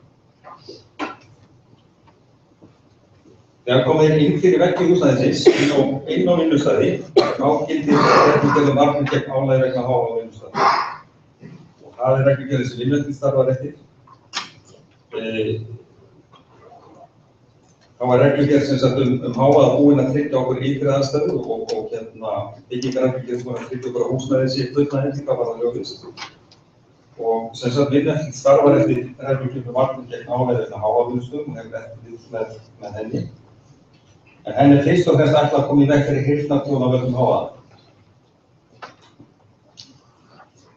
Það er krafist í reglugerðinni að atvinnurekendur fari að bregðast við strax þegar hávaðinn orðinn 80 desibel. Það er jafn á 800 mínútur. En þótt meginmarkmið reglugerðinnar sé að koma í veg fyrir heyrnartjón af völdum hávaða, þá eru líka sett mörk fyrir vinnustöðum þar sem mikilvægt er talamál komist vel til skila. Og þá er ætlast til þess að utanaðkomandi hávaði, það er að segja hávaði frá nærliggjandi vinnulífum, frá tæknibúnaði eða frá umhverfi minni en 50 desibel fyrir skrifstofu og aðra staði þar sem að krafist einbeitingar, 60 desibel fyrir mat- og kaffistofu og 65 desibel þar sem að samræður þurfa að geta átt sér stað. Reglugerðin gerir ekki kröfu hávaða frá samskiptum eða samræðu fólks innan vinnustaðar, þar að þegar í henni segir að starfsmenn skuli draga úr hávaða eins og kostur er. Það er gert krafa í hérna að vinnustöðum sé gert áhættumat hvað varðar hávaða og meðal annars skal taka sérstakt tillit til áhættuhópa á vinnustaðnum, það er að segja þeirra sem eru viðkvæmari fyrir hættum af völdum hávaða en aðrir, til dæmis börn eða unglingar.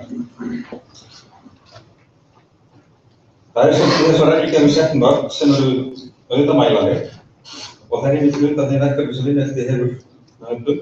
Það er að bæði mæla hávaða og ómtíma.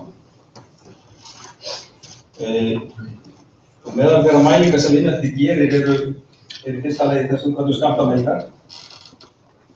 Og Skammtamælingar eru gerðar þannig að starfsmenn bera á sér mæli í vinnudaginn, þá er mæli settur á öxl eða sem næst eyra og starfsmæli gengur með mælin á sér yfir vinnudaginn.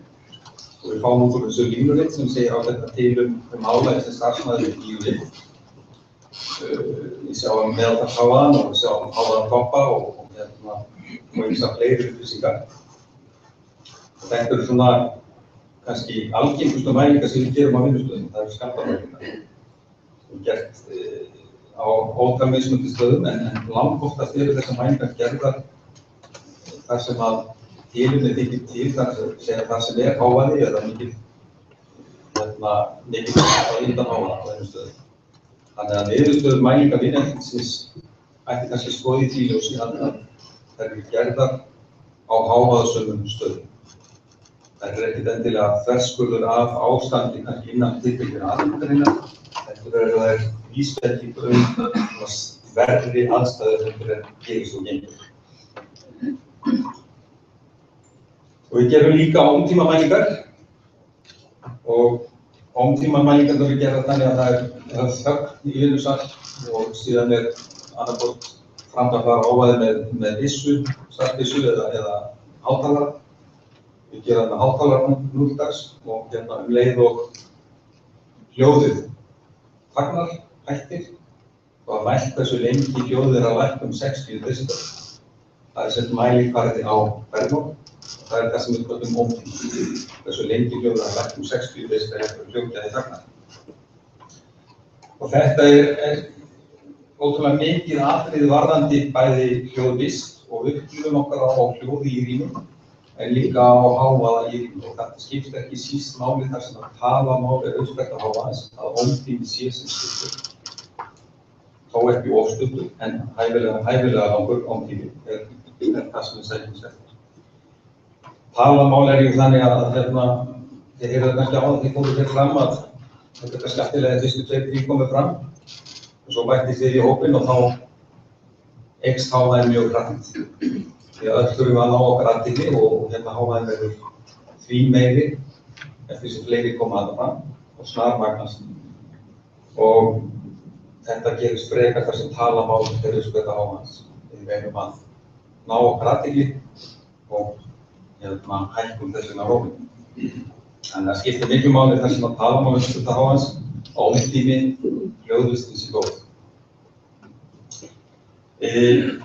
Nú af því að hér er megnið af ykkur úr skólum, þá þeir svona aðeins að sýna ykkur niðurstöður og mælingum okkar í skólum. Og þá vil ég að þið takið tillit til þess að, eins og ég sagði áðan, þetta er gert á þeim stöðum þar sem að yfirleitt er kvartað að hávaða. Og hér eru bara einfaldlega þetta súlunit sýnir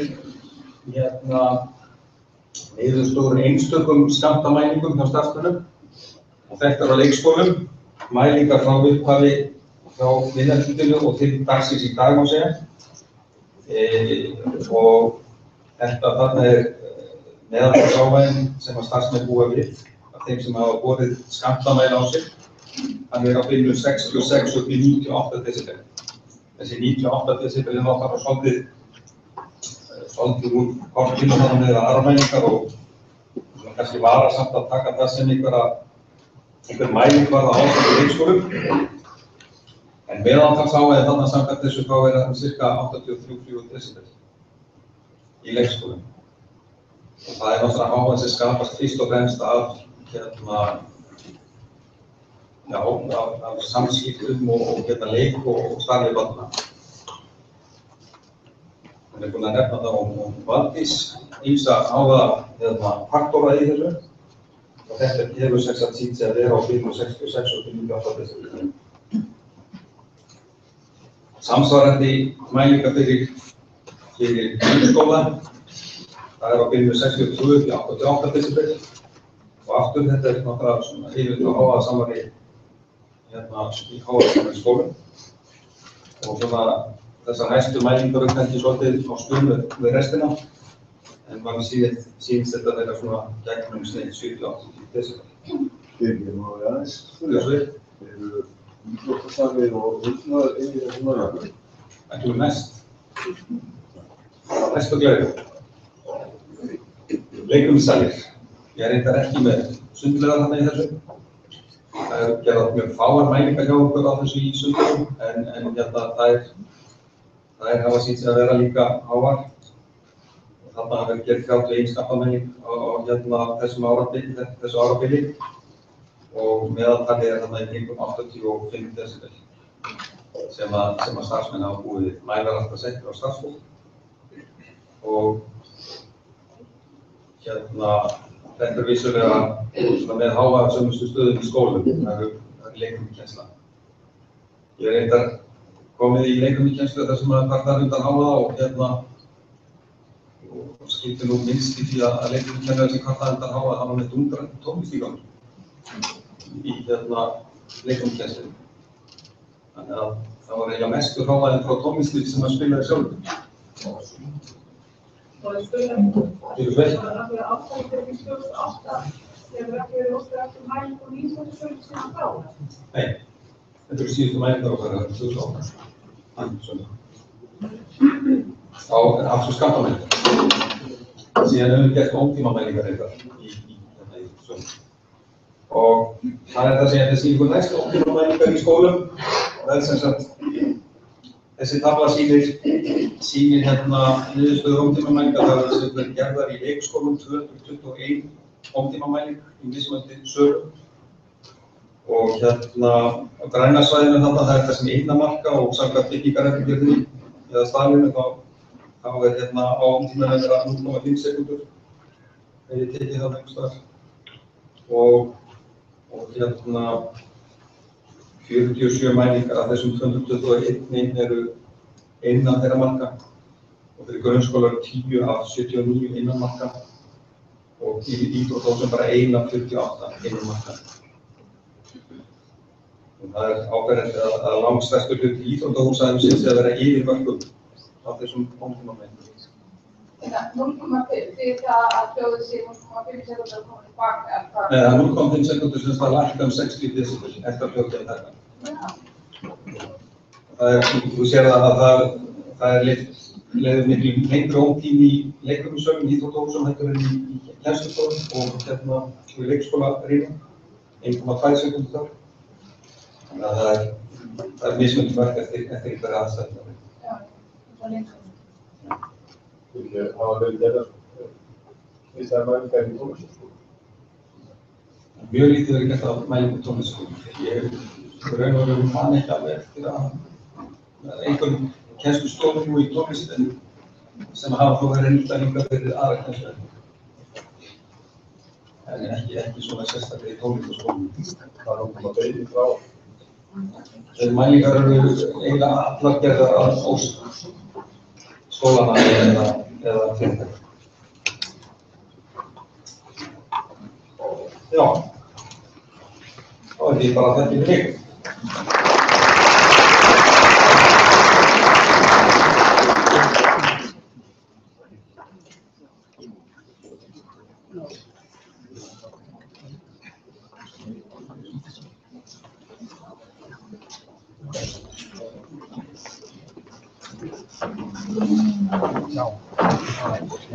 Takk fyrir Sigurður, erindi. Við kemum næst að fá Gunnar Gunnsteinsson sem er framkvæmdastjóri MAK í Hofi hér á Akureyri. Og þú kannski segir hvað er MAK? Hvað skal við gera? Takk fyrir. En hann ætlar að fara svolítið öðruvísi að þessu að vera hann er leikari menntir, hefur nýtt röddina, hann hefur verið í hávaðanum lengi og að segja okkur svona sína upplifun að þessu og svona kannski aðeins að benda okkur á hvernig lífið er með hávaða og röddina. Komið sæl. Já, ég fer kannski ekki mikið inn í rafbeitinguna sem slíka. Kannski fyrst og fremst að lýsa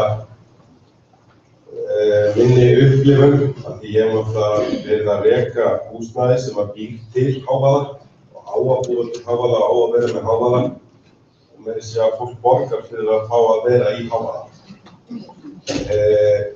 Þannig að það er kannski öðruvísi stress sem að við lendum í og kannski þessar blessuðu reglugerðir allar saman sem við þurfum að fylgja og hvað það getur gerst sambandi við það.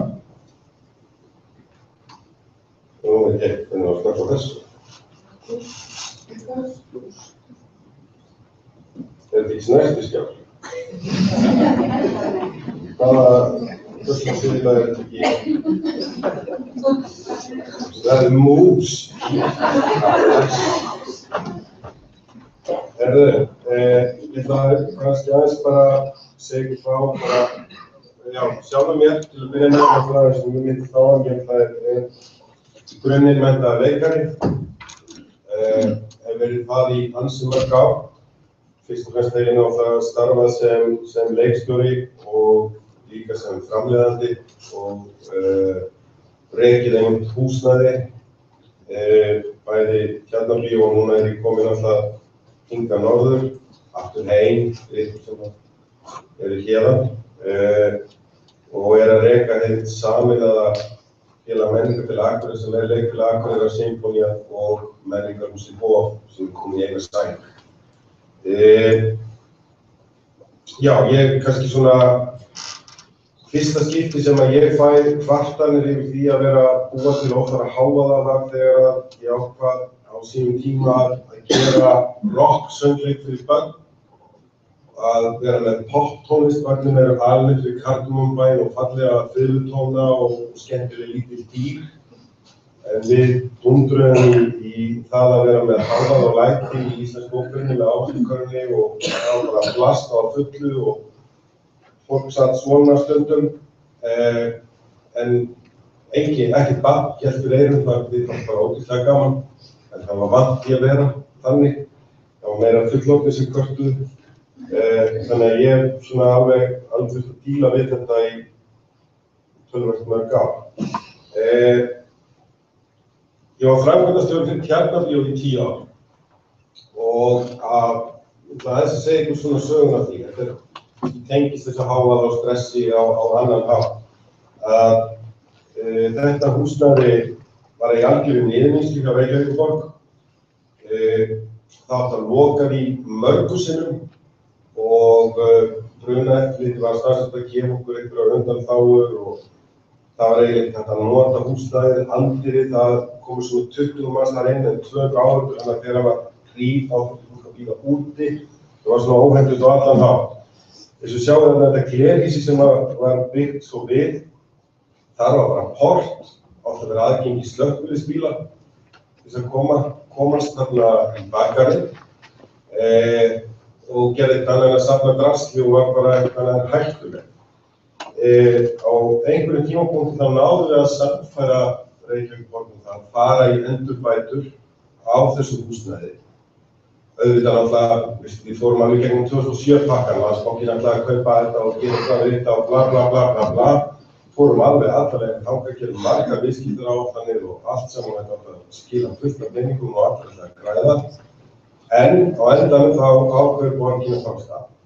Og við lokum sumarið 2008, búið að ráðstafa fullt af peningum í þetta og átti að gera þetta reglulega.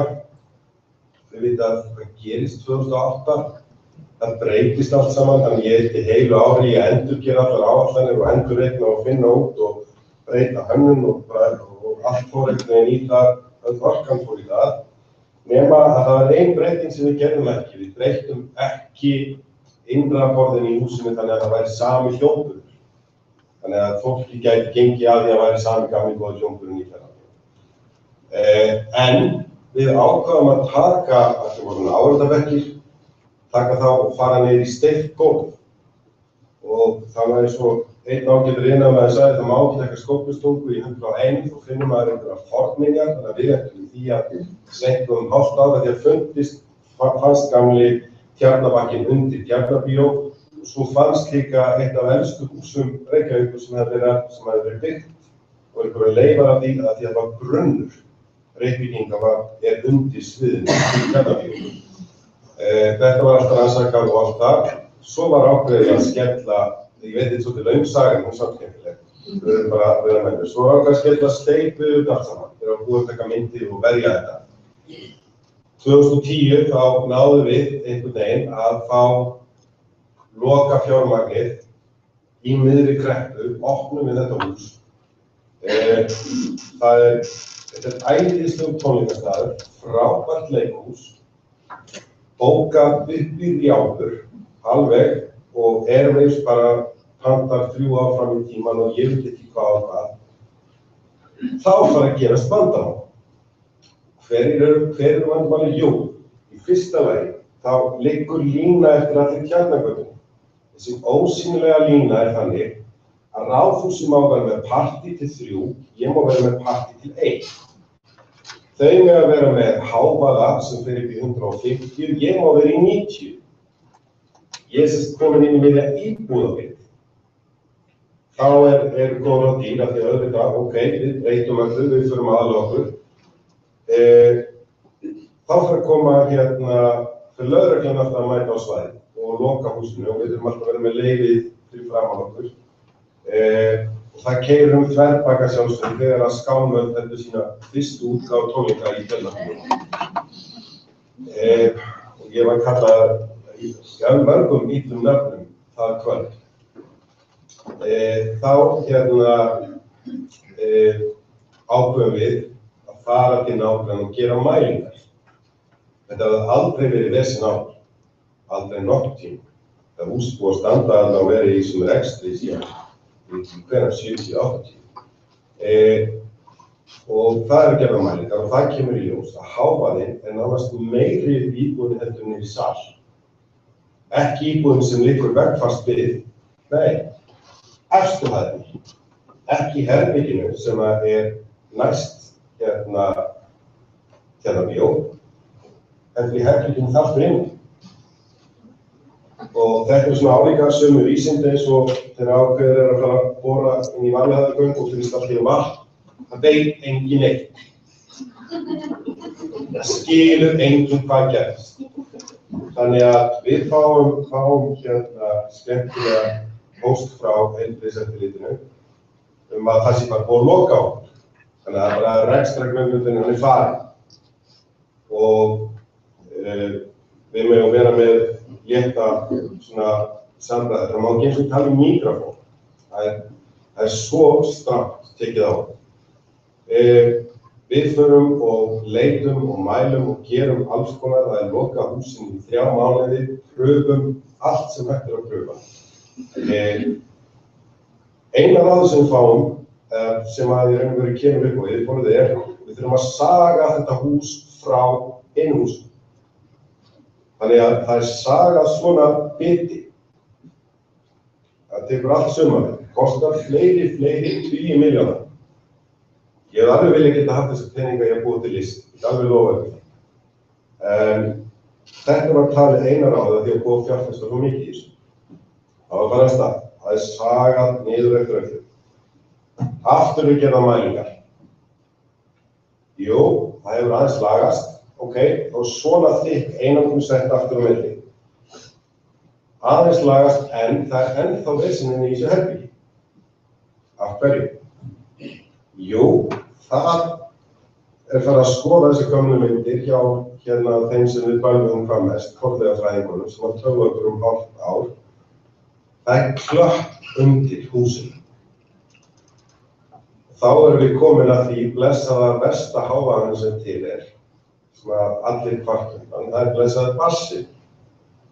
Það er til stefnumarkandi bassi, það er að hengja bassatrommur, það er að hafa trommur, það er að gera alls konar við hann, en það er, við viljum hafa, við verðum að hafa. Það er ekki þetta að setja hann bara á 0. Hann er lífsnauðsynlegur, hann er sá sem að fer inn í pumpuna á. Það verðum við að hafa bassatrommur. Þá er sem sagt klöppin þannig að hún fer í stórvegg sem er beint undir þessu herbyggi, byrjar að víbra neðst, víbrar upp og magnast upp í herbygginu. Það til ofan. Þannig að dómarinn sem við fengum þá yfir okkur að við erum nákvæmlega sem við varum að sáða í þessum niðurstöðum, umhverfið ykkar, sem að vinna í skóla, við mögum vera sérst með 90 og hámarkum og fara í 115. Það er enginn að fara að hlusta á Skálmöld á 90 decibel. Alveg. það hjálpar okkur ekki neitt. Þannig að nú fókusin að gera fyrst og fremst leiksýningarna, en það búið að eyðileggja sem tónleikastað. Nema að þeir færi línuna hinum megin og kaupið húsnæðið. Allt saman Reykjavíkurborg og eyða bara, gera eitthvað annað með það. Það var plan B, en það fór aldrei það langt.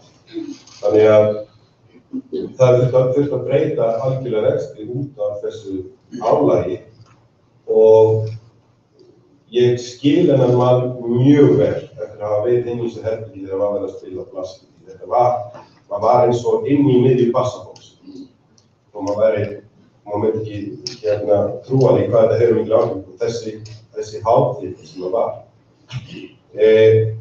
Þannig að við þurftum að kúvenda þessu, en það merkilega var hins vegar líka, sem að eitt af því sem ég lærði í gegnum allt þetta ferli og allar sem mælingar og allar sem lög og reglugerðir, það var sami hávaði frá okkur og strætó sem keyrði fram hjá glugganum. Þannig að umhverfishljóðin okkar eru svakar og það er held ég að hluta til oft orsök og afleiðing þegar kemur einhver svona sem að við kannski þekkjum og það kannski þetta kemur, við erum búin að vera í þessu áreiti stanslaust, við erum komin, eins og segi, bassinn fer beint inn í hjartastöðina á okkur og við erum komin að þetta þormörkum sem kemur einhver og öskrar nálægt okkur og við trillumst. Þetta er nákvæmlega bara leiðan heiti eitt búm lögreglan. Af því að áreitið var svo mikið í hans umhverfi. Af því að umhverfið þessi klöpp og allt þetta tilklæði náðast allt hjá. Það var ástæðað þannig. Svo náttúrulega svo komum við náttúrulega að hinu líka. Nú ég þarna með mína skrifstofu, það á flakki og þessu tveggja húsa. Og þetta hús svo vel hannað að hálfa verið nóg. Fyrst og fremst, það enginn sem býr við hliðina á þessu. Stendur eitt og sér.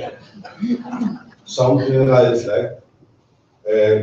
Mér hins vegar finnst það gaman, en það pirrar marga. Við erum með tónlistarskóla við hæðinni, það að flaut og læt og mér finnst það. Ég vil búa ég er 101 típan, skilur.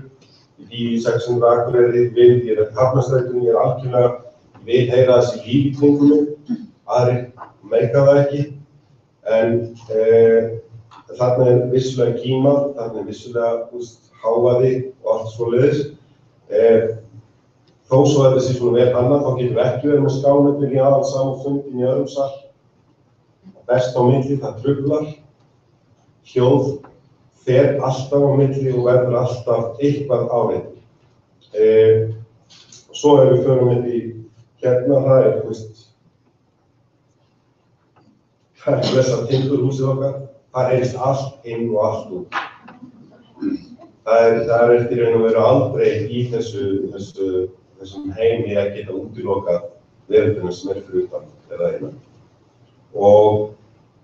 En samt þykir okkur alltaf mjög vænt þetta hús, því það hefur svo mikið sál, það er partur af því.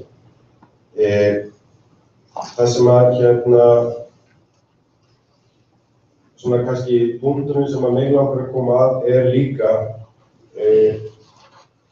varðandi streitufaktorinn að þessi blessuðu umhverfishljóð, við höfum mismunandi tolerans fyrir mismunandi hlut. Ég þoli hljóð mjög vel, en ég vil líka vinna í þannig umhverfi að ég er stanslaust að hlusta og nota það. Ég þoli til dæmis birtu mun vel og þessi birta drepur mig og flúorljós hafa gríðarlega áhrif á mig, þannig að mín vinnu aðstaða er aldrei með svona ljósum, en ég hef haft stanslaust hljóð. Þannig að þetta er rosalega persónulegt, þó svo að þetta séu tölur, að þetta þurfi viðmiðunartölur á hávaða og sumt 90 decibel getur verið mjög mikið stressvaldur fyrir suma, en alls ekki aðra. að þá einhvern veginn algjörlega lífsnauðsynlegt fyrir okkur að finna þær aðstæður þar sem við getum verið. Eins og ég hef oft lendi því að fólk springur í hávaða, svona þolir lengur. Það veitt. Hvernig það forðast það? Það bara að flytja á túnir. Það engin hávaði. Það alls staðar kringum okkur hljóð, suð. Þannig að ég held því sé bara búið. Takk.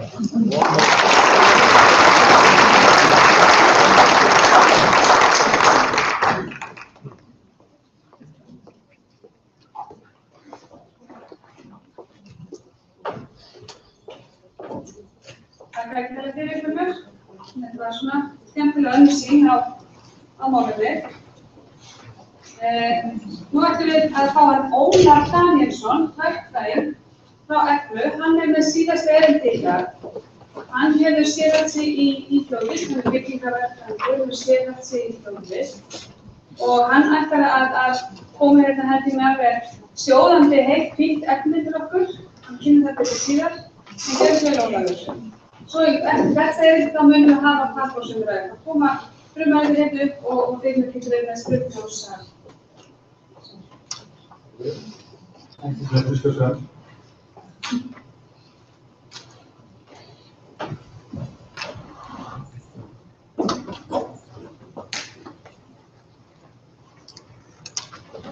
Komið sæl, Ólafur Danielsson heiti ég og ég verkfræðingur og starfa hjá verkfræðistofunni Eglu. Og var það þannig að það var svona síðastur að þá erum við búið að fjalla eitt og annað. Ég held að Gunnar hafi tekið næsturlega eftir þessu fyrir heilsinni fyrir mig.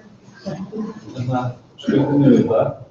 Þetta er náttúrulega aðeins sem ég er sem verkfræðingur útskrifaður 2005 og starfa hjá Eglu, eins og segja það.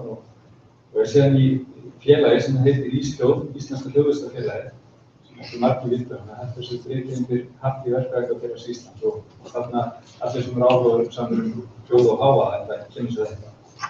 Og síðan prófum hérna vargis mig inn í þennan faghóp sem var mjög lærdómsríkt fyrir mig, verkfræðinginn, að þarna kynntist ég aðeins betur rafnheilsu og rafnbeitingu og síðan hlustum og heyrn. Og þannig var minn þáttur svona þessi hljóðlistaþáttur, þannig að það var mjög lærdómsríkt. Svo hefur verið að kenna þessi þátturinn í gegn. En svo Gunnar kom svo vel inn á að þá erum við rosalega misviðkvæm fyrir hávaða. Þrífumst misvel í hávaða. Og svona almenn skilgreining á hávaða eru óæskileg eða of hávær hljóð. Það er ekki svona fyrsta að hávaði hann þarf ekki endilega að vera hávær. Það þarf ekki að vera mikið hljóðstig til að við skilgreina það sem hávaða. Sem dæmi ykkur hérna með penn á fundi, eitthvað slíkt. Það getur verið svona hávær. Þannig að þetta er svolítið ekki skadastund og oft þá tökum við jafnvel ekki eftir hávaðanum fyrir hann hættir. Þegar það slökknar á einhverju græði, þegar þrýsturinn slekkur á sér eða eitthvað svona, þá er það svona eins og það sé eitthvað svona harkjaman í ég losnaði þann hávaða. Og ég nefni hérna þessi 90 decibel, 40 decibel að það takk fyrir þetta. Stundum þá getur 40 decibel að hávaða, það getur verið mikið áhrif.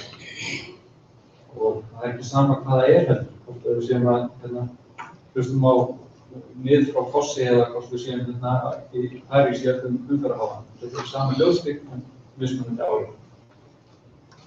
En þróunin hefur verið svo að hljóðgjöfum er að fjölga mikið.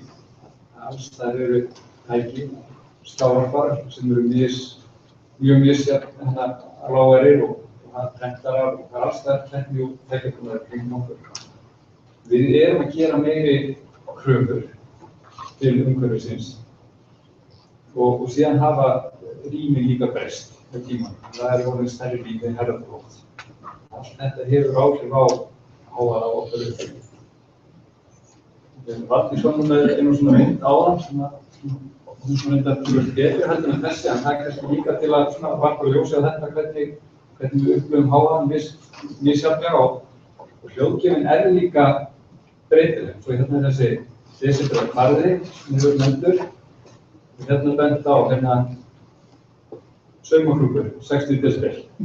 Einu.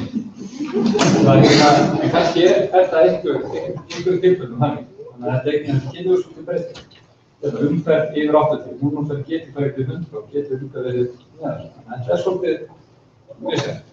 En svona til að útskýra þennan skala þá þessi tvöföldun á hljóðorku að hún skilur sig 30 desibel hækkun á hljóðstigi. En tvöföldun á skynjaðum hávaða að það svona 10 desibel. Þannig alveg saman hvort við sem að fara úr 40 til 50 og skynjum við það sem tvöföldun í hávaða. Alveg eins og við förum úr 110, 120, við skynjum það sem tvöföldun á hávaða í okkar umhverfi. Þannig virkar þessi skala. Og þessum að Sigurður var að lesa upp úr reglugerð úr 9-1 og þá eiga samræður að geta, eða það sem samræður eiga að geta á því stað, það skal hafa það verið undir 65 decibelum.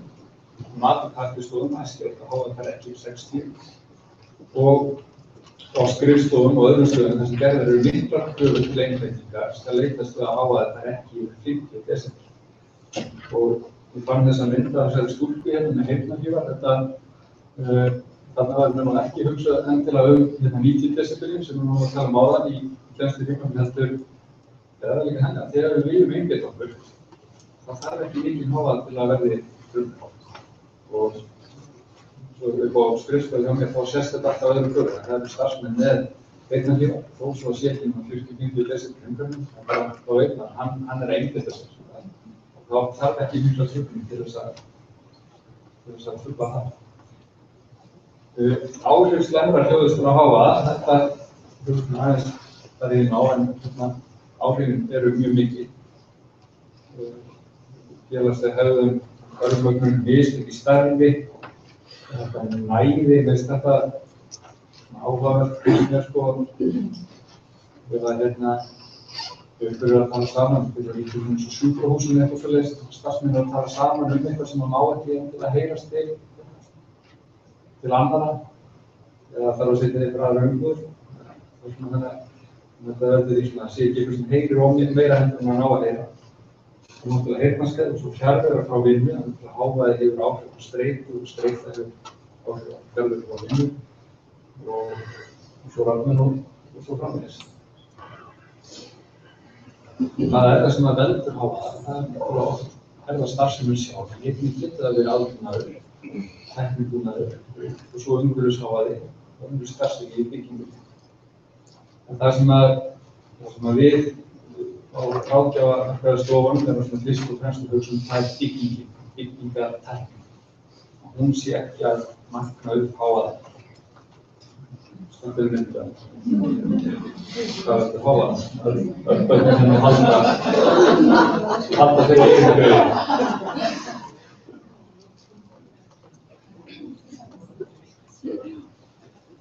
Og helstu reglur úr staðla, en það er það sem við notum mest okkar starfi, þetta er hljóðráðgjafar, það er IST-335 og núna í haust þá er mæntilega nýju útgáfa sem það eru samgerðir en meiri og betri kröfur.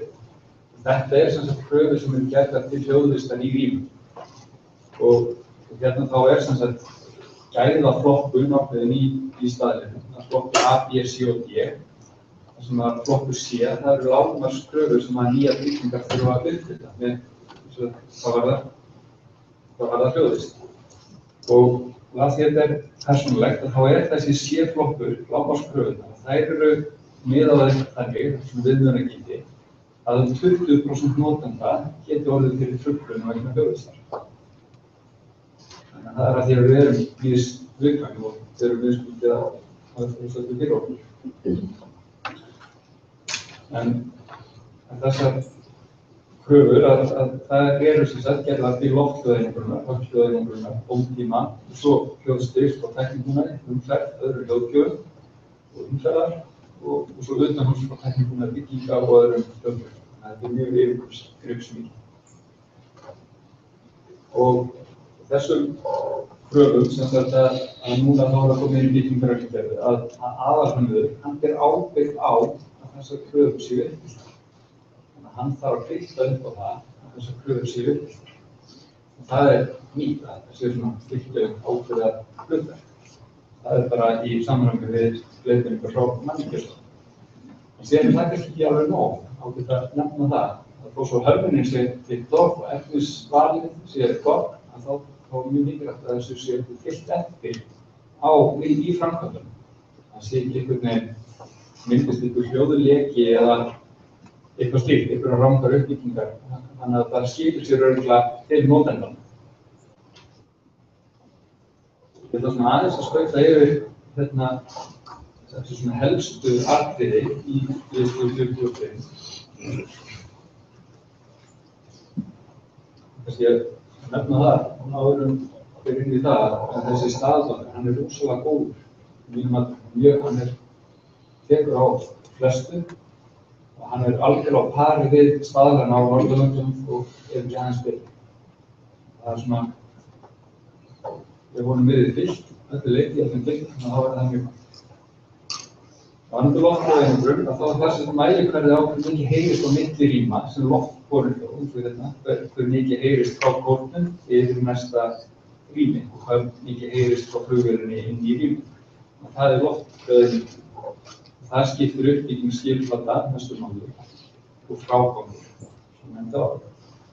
Og til að takast á við loftborðeinangrun, þá ýmsar lausnir að þetta kannski svona umfangsmestu dæmin, þar sem svona box inn í öðru rými, kröfur til loftborðeinangrunar, það ná til allra skipulagða, bæði veggja, hurða og glerveggja. Og í staðlinum, í hlutum, þá kröfurnar, það mjög breytilegar eftir hvernig rými við erum að hafa. Það miklu strangari kröfur á milli verslunar og íbúðar, heldur en milli tveggja fundarherbergja. Það eru bara aðrar áherslur og miklu strangari kröfur.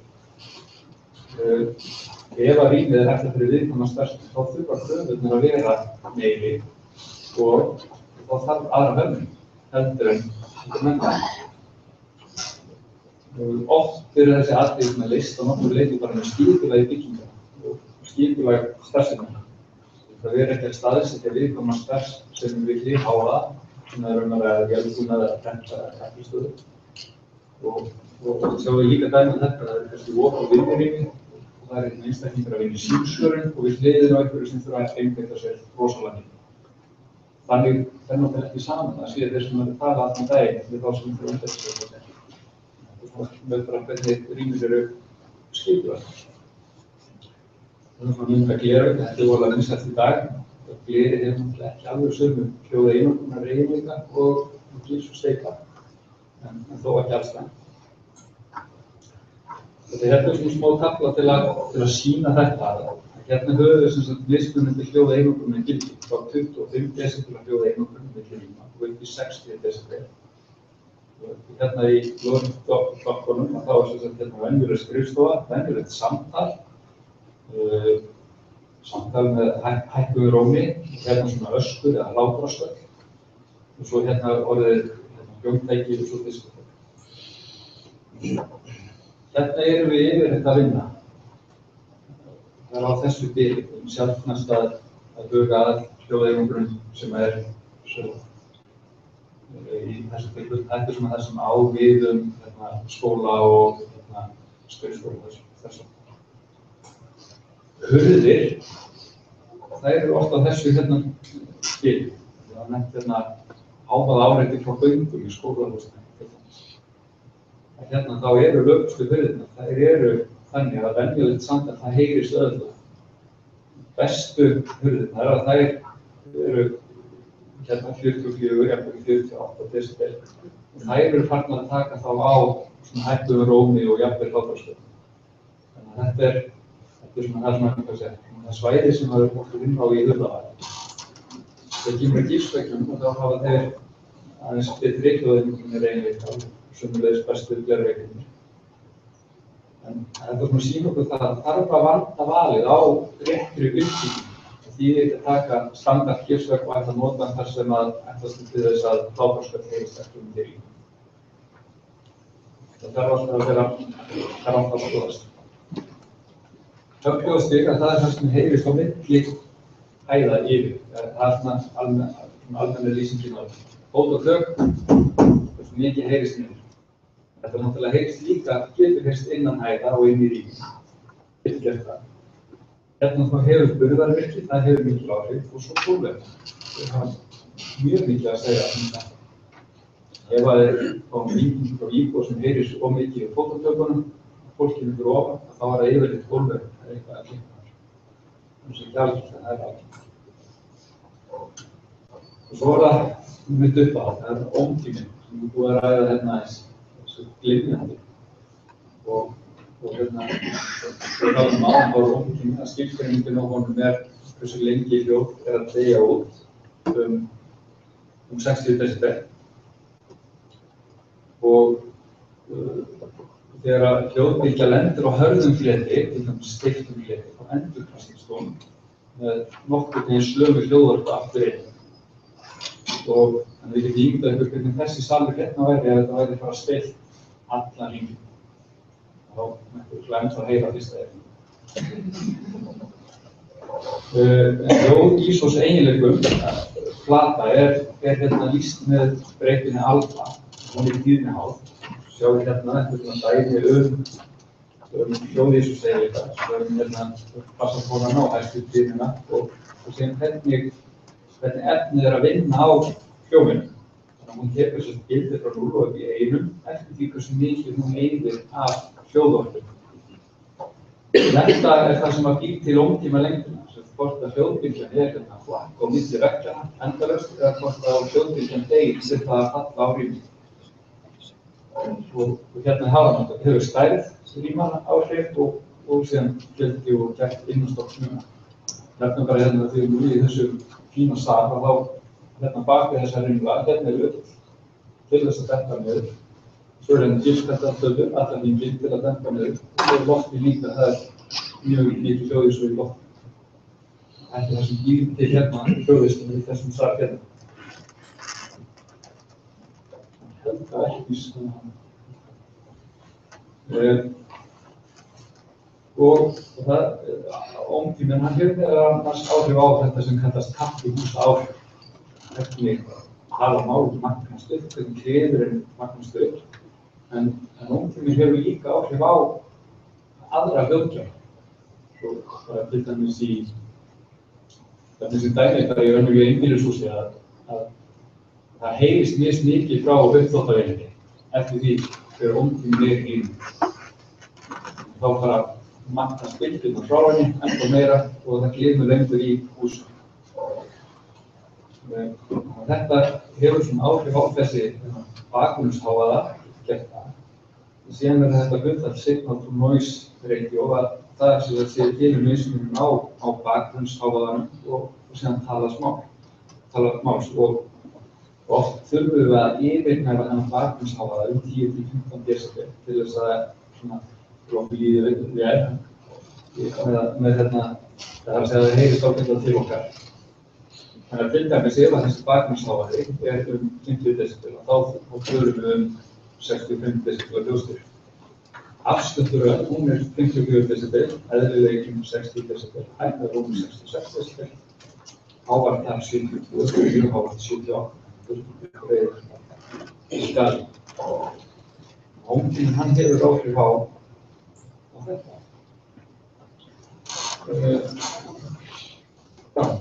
Þetta hefur áhrif á hljóðstig og hávaða dreifingu líka, hversu langt hljóð berast. Og það er kannski það sem við verðum að tala um í skólunum að þessi svo dempa rýmur svo mikið að það minnst ekki að verðum fyrirsnóla. Og það er það sem gerist með því að dempa og þá vantar stuðning við röddina. Þannig að í þeim tilfellum þá er það mikilvæg að ganga til nemendana. Alltist í svo skemmtilega að ekki vera að kalla. Hlustunarskilur og þau verða líka betri með þetta stillir það með ómtímanum og komið í veg fyrir kaffihúsa áhrif. Stundum er eftir hljómkerfi til þess að röddin berist betur En það í rauninni það sama varðandi hljómkerfi. Til þess að hljómkerfi njóti sín, til þess að þau virki sem best, þá þarf líka að dempa niður ómtíma. Með því að setja hljómkerfi í rými sem er of löngum ómtíma, ómiklu glymjanda, þá magnast hávaðinn enn frekar. Og það sem sagt er að fara að ná úr hljómkerfinu, það verður líka óskýrt. Hérna er í þessar töflur hérna tvær teknar úr viðauka í þessum staðir sem það verður vonandi samþykkur í vetur. Það er fjallað sérstaklega um STA-gildi og hljóðstýrð steyfingu á milli hópa. Hljóðstýrð steyfingu tvöföldum fjarlægðar.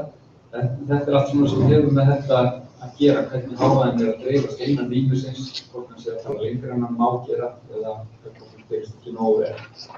Og það er svona nokkuð svipað á teiminginu með skrifstofurými og skóla. Talgreinanleiki, og það er þetta sem að þetta er svolítið mælikvarðinn á hversu skiljanlegt talamál er.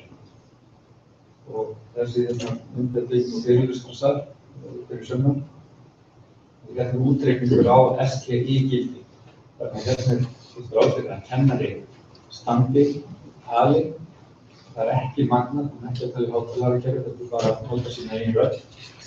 Og litir sem sýna hversu vel hversu gott það er að skilja hvað hann segir. Og þessi salur hérna kom mjög vel út. Þessi gildi henni kom mjög gott.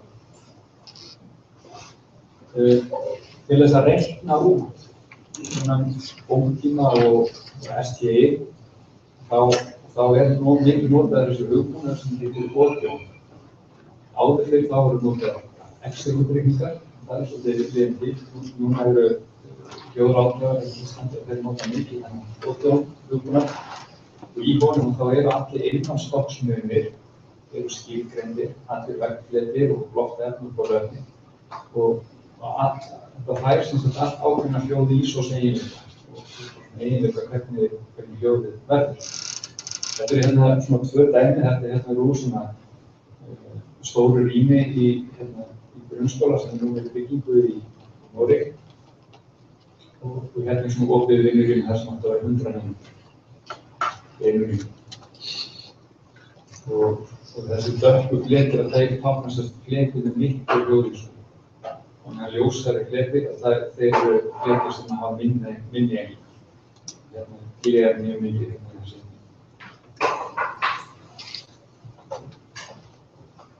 Þetta er smá mælikvarði hvernig þessi hugbúnaður vinnur. Hann sem hermir eftir hljóðbylgjum, hermir hvernig það dreifast í rýmið, hvernig það dreifast.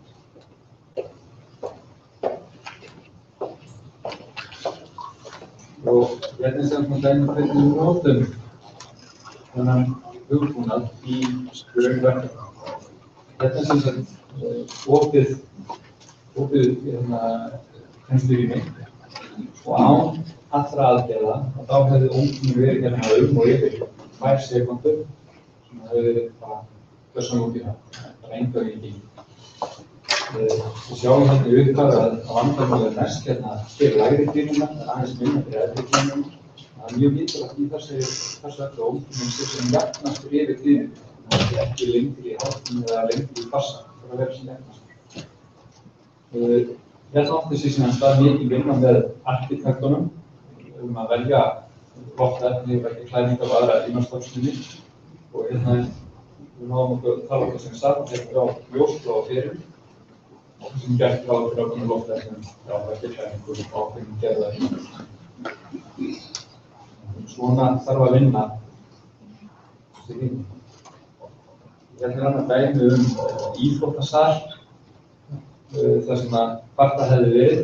Það er sem sagt ómtíminn mældist allt of langur, eins og sagði, þannig hérna vel fyrir ofan flokki, eða í flokki D og yfir flokki D. Og þarna var mikið kvartað. Og eftir aðgerðir þá er hann orðinn mjög hérna meina sig. Þetta er allt annað vinnu. Það er annað dæmi skrifstofurými sem hafa farið að setja hljóð í svona efni í loft og setja klæðningar á veggi og þess að dempa niður omtímaðina. Þannig dæmi hérna úr iðnaði og svo sagði áðan þá hefur ómtíma mikið að segja með bæði hávaðadreifingum og hljóðstig og hérna sem sagt var ómtíminn, hann var mjög langur hérna fyrir aðgerðir og síðan eftir aðgerðir og þegar þetta fyrir ekki verið framkvæmt ennþá þá áttum það hérna 1 sekúndu. Þetta er hérna áhrifin á hávaðann frá færibandi sem er inni í rýminu. Hérna án aðgerða þá dreifist hávaðinn mjög jafnt allt og bestum allt. Með aðgerðum þá er hann hæstur bara hérna í mikilli nálægð við hljóðupptökin. Bein hratt út og vel. Það var þar annan hávaða þá þarf oft aðgerður gagnvart umferðarhávaðanum, til dæmis svona hljóðlegar loftrósir. Og við nefnum hérna líka læknir og ölduþjóna sem getur tekið, hann getur líka mjög grunlega mjög fullandi. Og þetta þarf að huga að þessu öllu saman. Við hérna glæðum sem tekið kannski meira á þessum iðnaðarhávaða. Þessu verkefni þeim hefur fjölgað mjög mikið. Hávaðatengdum verkefni í iðnaði.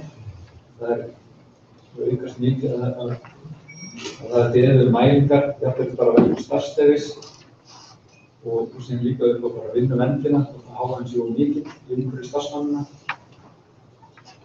Og sömuleiðis að á breyta eitthvað starfseminni að þá er óskað eftir skoðun á hljóðastinni hvað mun þessi breyting hafi í för með sér. Og hönnun mótvægisaðgerða breytingur og svo náttúrulega samanburður við þeirra kröfur. Þetta sé síðast læra og svo sem Sigurður kom inn á líka að það er hægt að mæla þetta allt saman. Og kosturinn við mælingarnir að þær eru nokkuð fljótgerðar, gefa rosalega miklar upplýsingar.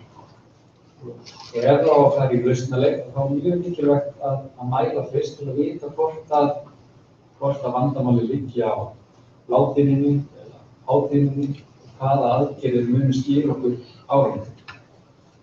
Svo hann Gunnar kom inn á áðan með að skilja að húsinu en samt sem áður var vandamála. Svo mikilvægt að greina fyrst vel vandamála áður en að ráðast í aðgerðir. Hljóðmælingar þær var þinnháðar og það er líka með mælingum þá er hægt að tryggja að þetta frágangur skýrir sér á verkstað. Vel hljóðeinangrandi hurðin og vel hljóðeinangrandi vekturinn, hann sé virkilega að skila því sem hann áður. Þá er einfalt að mæla og sjá hvernig þetta sé eins og að vera.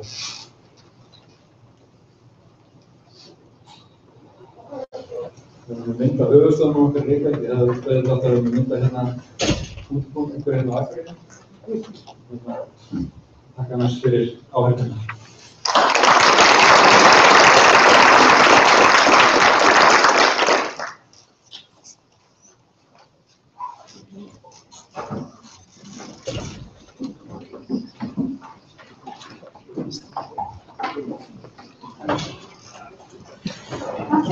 Ólafur, má ég vinna að það er alltaf lágt. Mér langar til að kalla ykkur allra fyrirlesarum hérna upp. Ykkur þetta í kvartálfið. Og við erum held í örugglega búin að útvega hljóðnema, en það er ekki rétt með. Til þess að taka fyrir spurningum sal. Þannig að mér langar svona að þetta gerir svo koma Valdís, Ólafur, Gunnar, Henningur og Sigurður. Það var verið að spyrja á honum glænurinn hvort að hann væri andvíkilega og svoleiðis.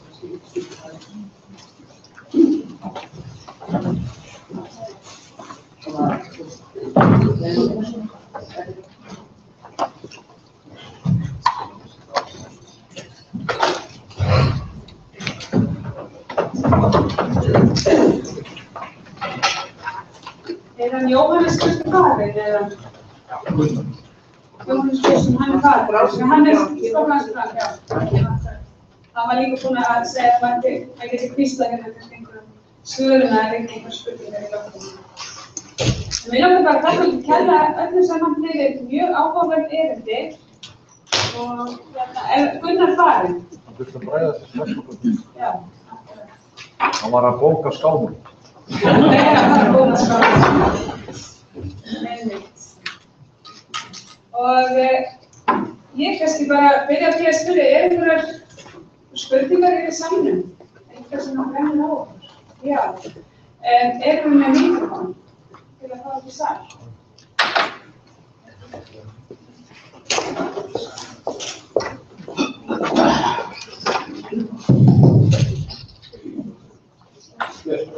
Það hérna, Kristín auðvitað kannski kynni ykkur og þeir kannski spurningar og Kristín ætlaði til aðfæða eða til ákveðins. Já, góðan daginn, Erla Hrund heiti ég og vinn í leikskólanum á Akureyri. Ég veit svo ekki kannski hver myndi svara þeim. Mér langar í sambandi við rafbeitinguna. Þessar mælingar sem að hávaðamælingar, en hefur ekkert verið skoðað húsnæðið sjálft í sambandi við einangrun, loftplötur, til dæmis, og bara loftræstikerfi og annað slíkt upp á bara það andrúmsloft sem maður vinnur í, ekki endilega hávaðann, heldur það sem að beitist í raddböndunum, já, sem að segja, þurrt loft og annað slíkt. Já, hver vil taka það? Er það Sigurður eða Ólafur? Það var svona með hljóðhönnun.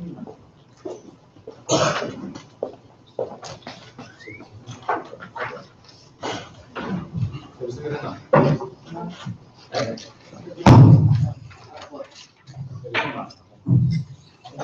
Er ekki komið það? Já. Já, það komið þetta. Sko, eins og hérna kom fram, þá eru kröfurnar í dag mjög góðar. Gera miklar kröfur til hönnunar húsnæðisins. Þannig að í nýjum byggingum sem uppfylla nýjar kröfur, þá á þetta að vera mjög gott. Varðandi eldri byggingar, þá eru sveitarfélögin að þau vita af þessu, held ég að.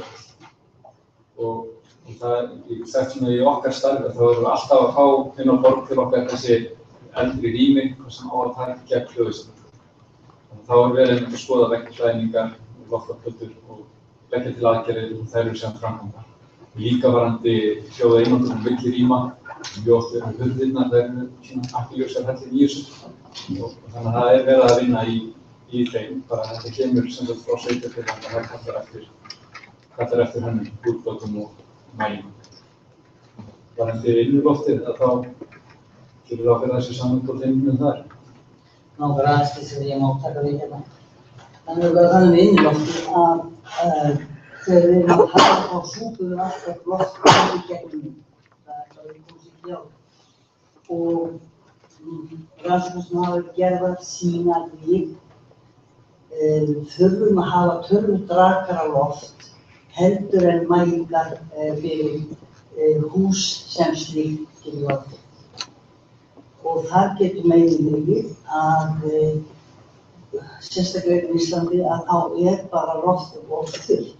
Þó það sé innan eðlilega marka þess sem að löggjafinn geta á því. Það segja þegar öndunarvegurinn, hann þarf að vera lögrætt í slími, raddböndin þurfa að geta hreyfst átakalaust og loftið, svo ég bara tala mannamál, of þurrt þó það standist þessar kröfur löggjafans. Það er bara þannig. Svo eru þau líka með alls konar sem að ekki gott í innloftið eins og pakkið, það er svara mjög við í orðið núna að vinna, endurvinna markmið. Þannig að það kvarnast úr honum örfínar agnir sem að setjast í öllum. Það er svona alls konar hlutir á veginn. Takk fyrir. Eigum við þá kannski að fá næstu spurningu?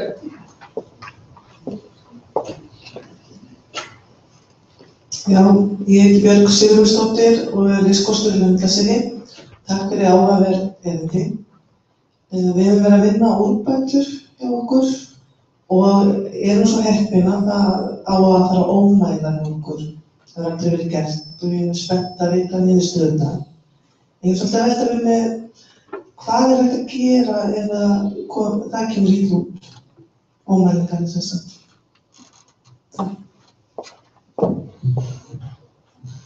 Það fer ósvöld mikið eftir niðurstöðuna, mælinga. Það er bara eftir á því.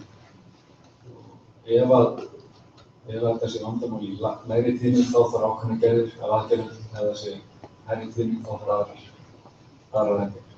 Þannig að þetta veltur eiginlega fyrst og fremst á því, en aðgerðirnar verða alltaf eitthvað í formi veggjaklæðninga, loftaklæðninga, innanstokksmuna. Þannig sem við vinnum á ómtímalengdinni. Þannig að það er bara fyrst að mæla og svo ákveða aðgerðirnar út frá því.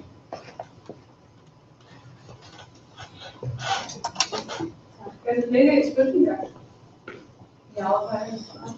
Góðan dag, ég heiti Inghildur, deildarstjóri hjá Vinnueftirlitinu. Kærar þakkir fyrir frábær erindi. Mig langar að spyrja Erling, sérð þú í starfinu þínu börn á skólaaldri sem eru með heyrnarskaða vegna svona einhverju sjá á þetta? Ef maður svo getur sagt það. Þegar nú sjáum við svo mikið fólk á vinnustöð, hvernig með börnin? Það mæli heyrn hjá börnum og ég vil ekki tala að fall í hátíðninni, það er að segja kringum 60 eða 60 test, sé svona merki að það sé eitthvað hávaði. Það er sá hluti kuðungsins sem eitthvað viðkomnastur fyrir hávaði. Og ég vil tala þannig að álíka vera svo að það kemur þessi eins og fall í skynjuninni akkurat í kringum testatíð. Fyrir vikið að þá það er að heyra illa og oft erfiðleikum með að skynja svona bíluflug. En maður sér að krakkar eru oftar, maður að mæla þau, með smá fall í þessari tíð.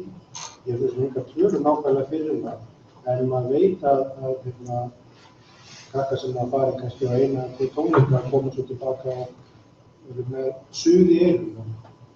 Það er oft með jafnvel varanlegan skaða eftir það. Það er kannski ekki svo, ég get segja kannski mjög alltaf yngstu krakkana, en það er þessi krakkar sem er stofnar og ungi sjálfur.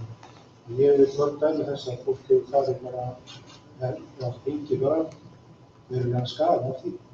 Hvort það er aukning í, það er ekki aukning að fara tölu fyrir, en rannsóknir hafa sýnt að það er meira að hávaðaskaði meðal ungs fólks og barna er heldur vaxandi.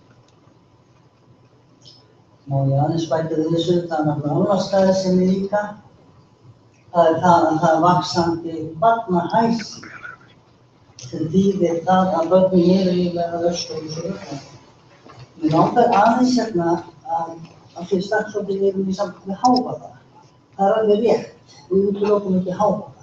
En það er okkar að hafa stjórn á honum og við megum ekki miða við að hávaðan sé þannig að þeir sem þola hann best. Hann sé lífið verið þannig. Heldur þarna fullt af fólki sem að þolir hann illa og við þurfum að skoða það svo. Langt bara þess að benda ykkur á það. Má ég skjóta einhvern spurningu til þeim að ykkur? Hann Gunnar sagði að hann væri svona einstaklega sem fylgdi hávaða vel. Þannig að hann er svona, já, hann spuglega upplæður svo að hann er gott að vera í hávaða og þeir verða ekki skaða sig. Er þetta rétt? Erum við með mismunandi upplifanir eða er þetta meira hlutlægt þannig að það er ákveðin tíðni, það er ákveðin lengd af tíðninni og kannski ákveðin tíðni af tíðninni sem hefur bein áhrif á alla einstaklinga jafnt? Já, sko, eins og kannski sýndi ykkur hérna í glærinu með fjölda háfruma í hverju eira. Það er mismunandi eftir því hversu sterk eyrun eru. Sumir eins og talaði góðs að vinna sama vinnustað, útsetti fyrir sama hávaða, annar heyrnarlaus ungur hinn gamall. Þetta er mismunandi eftir fólki og eins og Gunnar sagði, þetta er alltaf einstaklingsbundið. En svona heilt yfir, þá er það þannig að sértu útsettur fyrir hávaða, ég vil verið að segja hávaðamengun, þá missir við heyrnina smá saman.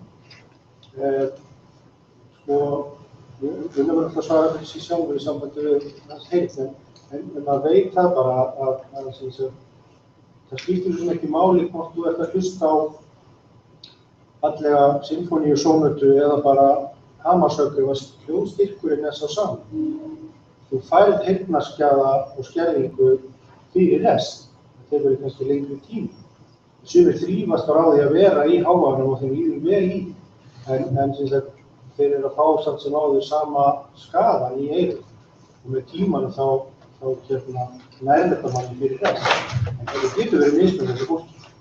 En það sem sagt, þessi 85 decibela munur, eða mark sem settur fyrir að þessi skaðvanlegt fyrir heyrnina, það svona eitthvað sem við fundum út í meðaltali og eins og við vitum meðaltala áverki og tölfræði þá ekki við einstakling.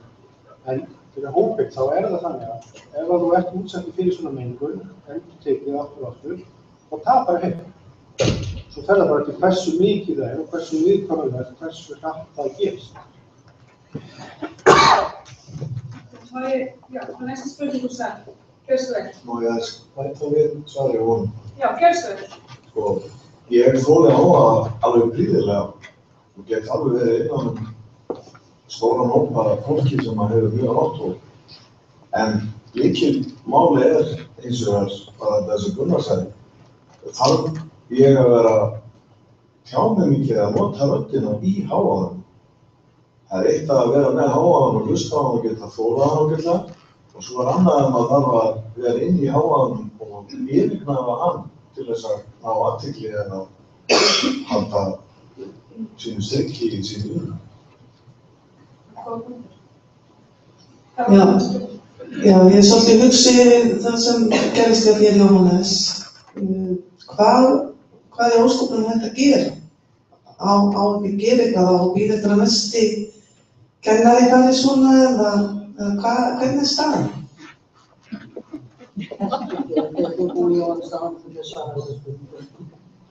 Staðan hjá mér náttúrulega bara óljós.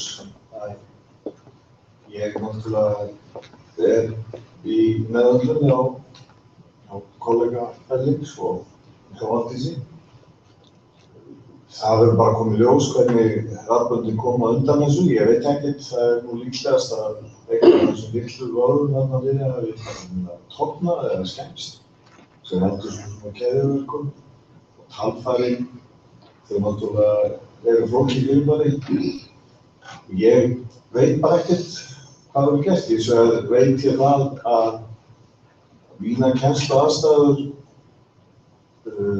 hafa verið mjög til umræðu í vetur og ég vona svo sannarlega að það komið til með að breytast á þann hátt að hóparnir verði minni og þar af leiðandi hljóðvistin bærilegri. Kannski ekki mikrofón, hvað segir þú það Valdís? Það sem aðallega í veginum þekkingarleysi á þessu ágæta atvinnutæki sem heitir rödd. Og eins og ég sagði hérna í endurinn, þá vil ég gjarnan að forvísmenn sem veit að ég hérna startið, að þeir beiti sig fyrir því að röddin verði tekin inn sem tryggt atvinnutæki því það sem gerðist á Jón sem var það að það bara hreinlega var vinnuslys og þó þið heyri röddina svona eins og það með mikrofónu leið og ég má það ekki. Það eins og ég bæði að sparka bekkar í vegg. Leið og ég bæði að tala sterkari rómi þá færi röddin, eins og skot. Annað, hann getur ekki, hann búinn að missa ákveðið ratsju. Hann kemst ekki upp úr þessu ratsju sem þeir heyra hér. Það þarf að nota mikrofón. Hann getur ekki tala svona nema bara í einhverju mínútur, þá hann þreyttur. Og hann getur ekki talað veitt að ráði í það sem fleiri eru saman komið. Vegna þess að hann hefur ekki raddstyrking til þess að hækka sig í. Þannig þess vegna bænum að koma hérna til þess að sýna ykkur þetta blekkingaveður. Það sem þið eruð að heyra þarna rödd sem að vissulega þarna fyrir hendi, en það farin sveigjanleiki úr hann. Þannig að hann getur ekki beitt lengi og hann getur alls ekki farið út fyrir þetta raddsuðið á frestur. Og þetta allt saman vöðvastarfsemi sem þarna þannig að það mjög áríðandi að þeir sem að nota röddina til atvinnu að þeir læri á þetta tæki. Ég sjúkraþjálfi á þessu sviði. Þetta eina vöðvakerfi sem sjúkraþjálfar láti í friði. Og ég bara brýni fyrir þeim sem hér og hafa einhver orð til valda að sjá til þess að röddin sé tekin upp sem atvinnutæki sem þarf að verða atvinnum tryggt og að það fái þessa nauðsynlegu fræðslu. Því að þegar ég spyr fólk hvað rödd, þá fæ ég ekki svör. Það ekki skrítið vegna þess að þessi fræðslu ekki fyrir henni. Og hún þarf að fara inn í kennaradeildina. Og það annað, ef ég færi aðeins pínlítið annað sem ég gert inn á þetta samanstaf, að ég tók eftir heyrnarhlífunum sem barnið var mér, þegar ég ekki gleyma því kennarar að talmál og ritmál tvennt ólíkt. Það finnur þetta þegar þú bara skrifa niður, að það stendur í okkur, samt í okkur orði. Og við lærum málið með því að heyra það. Ég farin að hallast af því að með því að börn get ekki heyrt sér til skilnings, að þá séu að missa þessa hlustunar færni og þar með að þá þau ekki fá þennan lifandi orðaforða sem í talmáli. Við getum ekki bara kennt þeim í gegnum bókina, við getum ekki kennt þeim á fræðina þessum stíl. Við verðum að fá að heyra málið og það geta ekki nema að heyra orðin og til þess hávaðinn á mikil. Ég sá tölurnar hérna hjá Ólafi að mannsröddin, hún fer ekki gegnum þann hávaða sem í kennslustofunum. Við talum ekki í leikskólanum og í íþróttaskólanum. En þetta ekki sama máli. Og það talmálin sem að hraka hjá okkur, þannig að ég að fá börn, ég fengi börn í gegnum tíma sem að koma með þetta á bakinu og hann fer ekki til fyrirmæli. Hver að segja að barnið hafi bara eitthvað skilið það sem hann sagt við? Skoðið þetta svona. Takk fyrir. Ef við fáum næsta spurningu hérna úr salnum. Það voru nokkur hendur hérna og frá þessu við spurningu.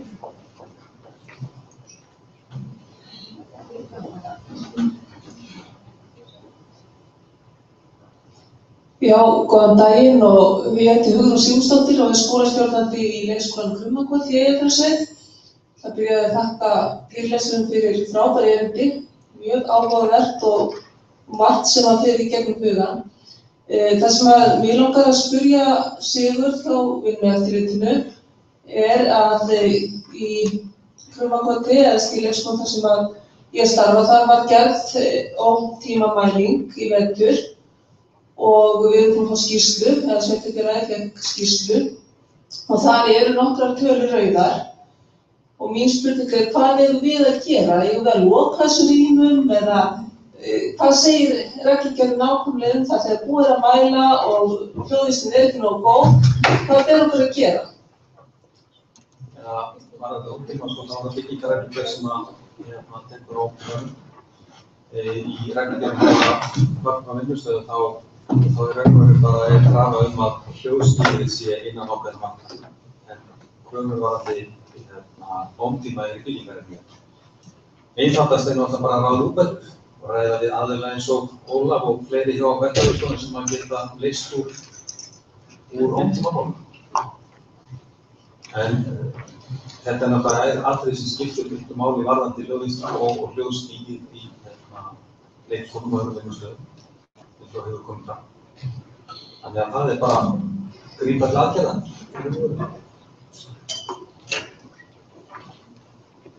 Viltu bæta hvað við þetta, Ólaf? Ég bara tekur undir með Sigurði, það er bara að leita til hljóðar og hljóða. Sem eru nokkrir á Íslandi. Þetta yfirleitt á fyrir gegnum sveitarfélagið. Það þó ekki algilt. Það ofta skemmtilega.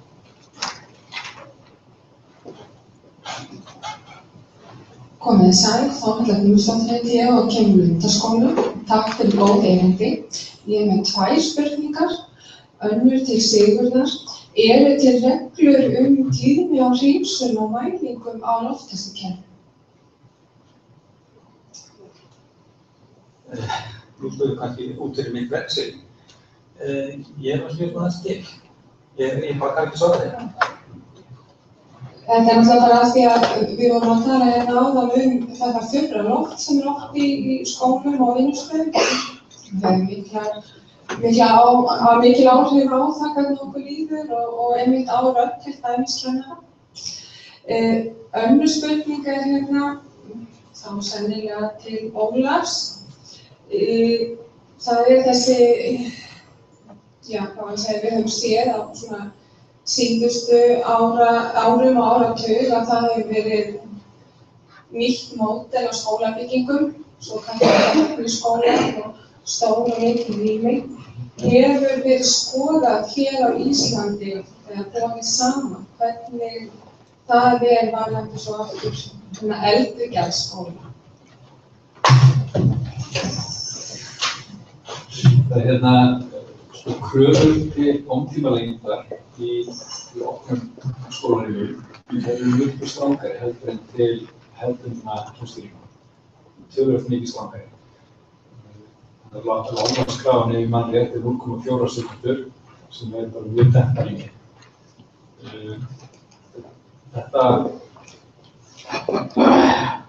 Þessi skólarými þau henta þess vegna best fyrir það að kennarinn sé að ganga á milli nemendanna tala þeirra á stuttu færi. Það hentar rosalega illa ef að kennarinn ætlar að tala yfir 30 metra leið. Þarna brýnar þessi sinna ansi vel. En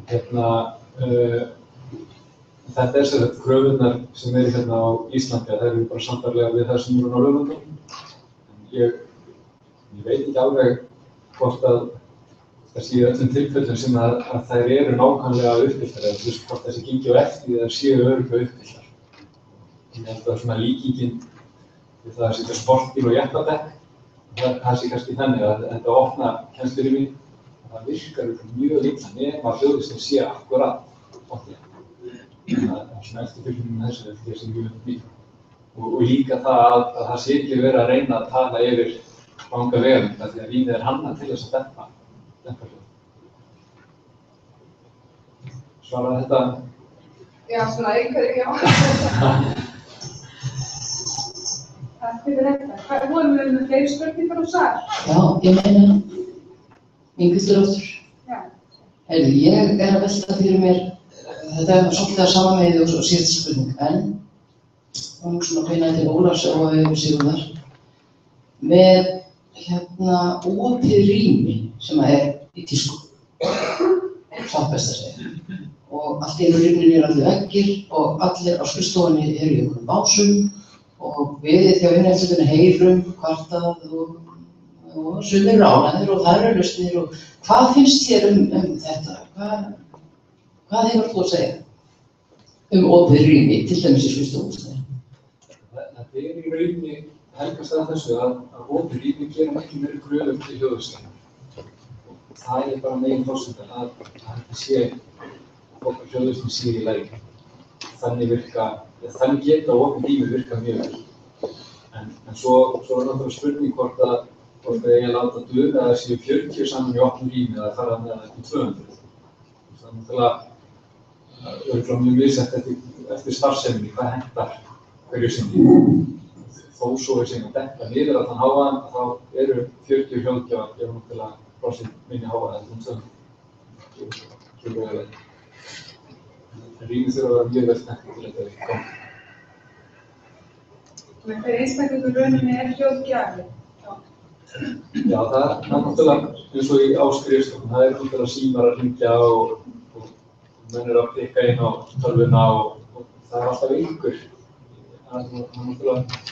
Þetta líka, kannski hugmyndafræðin svo að það sé hægt að aðeins svona spjalla saman. Að það sé verið að auka þessi samskipti á milli starfsmannanna. Það sé helsti ávinningurinn með þetta. Þá náttúrulega þarf að venta til að það þurfi ekki 60 aðrir að hlusta á samtali. Þetta sé það bara í þessu þröngu. Þetta hérna spurning úr stað. Og ég aðeins bæta við þessu hérna að það var gerð rannsókn, að því við erum að tala opið rými þegar við kemur á skóla, að þá var gerð rannsókn á færni nemenda, borið saman við það sem við þekkjum sem hefðbundið húsnæði. Það var engin munur á einhverjum barna nema í einu. Og það sýndi sig að þeir sem voru í opna rýminu voru mun marktækt slakari í móðurmálinu heldur hinir, sem gæti þýtt að þeir ekki heyra sér til gagns.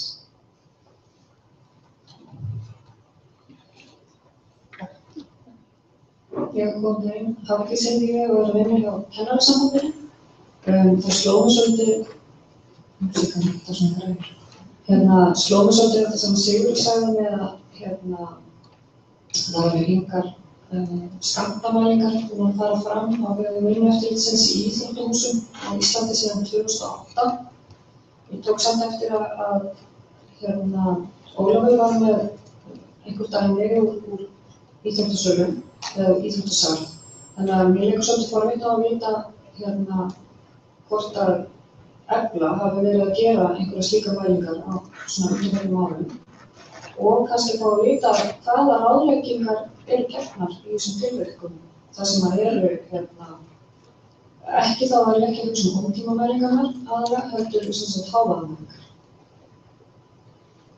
Hvað er hægt að gera á stöðum eins og íþróttakennari í þar sem hann þarf greinilega að misbeita rödd sinni til þess að stunda sína vinnu? Hvað er hægt að ráðleggja fólki að gera? Varðandi skammtamælingarnar þá höfum við ekki gert slíka mælingar. Og ég veit ekki alveg hefði ekki staðfest, en ég held að aðrir hljóðráðgjafar á Íslandi heldur hafi ekki slíkan búnað, en þurfum ekki að fara með það. En við erum fyrst og fremst að gera ómtímamælingar og við getum gert hljóðstýrsmælingar en ekki þessar skammtamælingar þar sem að hljóðum staðsettur á öxlinni. Hvað hægt er að gera þá er það náttúrulega svo fram hefur komið að ómtíminn hefur mikil áhrif á hljóðmyndunina og hávaðadreifinguna, hversu lengi hávaðinn er. Það er alveg sama að náttúrulega þegar að 40 nemendur eru að drykla bolta, þá er náttúrulega óumflýjanlega alltaf hávaði. Það er alltaf erfitt að yfirgnæfa slíkan hávaða. Þannig að kannski svarið liggur meira í kennslufræðunum, með flautur og einhvern veginn aga og svo með hljómkerfin. Það er svona þetta er helstu hugum. Það er náttúrulega sama þar með hljómkerfinu, það er náttúrulega ómtími líka verðnefndar, til að fá hann síðan ennþá meira. Sendi boltan yfir til ykkar, eða fleiri ráðið þessu, hvernig var þetta kennslufræði?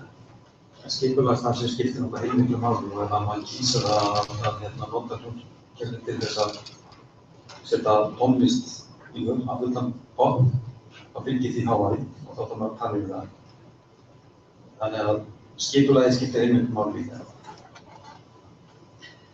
Í rannsókn sem ég gerði á högum íþróttakennara fyrir nokkrum árum síðan, að þá kom nýtt orð fram sem ég hef hvergi heyrt annars staðar. Það var orðið salarþreyta sem við notuðum margir. Og það var eindregin ósk þessara íþróttakennara að fá að kenna í litlum sögum. En það er það sem við erum að gera, það er að vera að smala þarna saman hópum og mannsröddin bara dugar ekki í þetta, heldur ekki hljóðkerfi, þetta eru yfirbyggðir keppnisvellir sem að síðan er skipt niður í hólf með einhverjum þurrum tjöldum og það dugar ekki til þess að einangra á milli hvað hljóð snertir.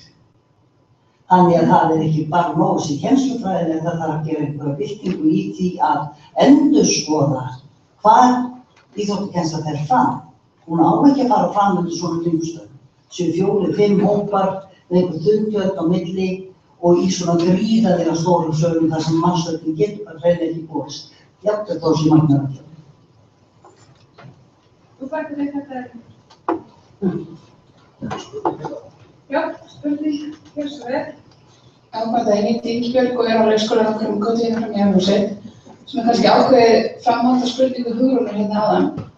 Þegar svona mælingar koma illa út, þá vitum við það öll að sveitarfélögin er ekkert, þau grípa ekkert 1, 2, 3 til nokkra milljóna til þess að gera einhverjar úrbætur, ekki bara strax að þessum fyrsta mánuði.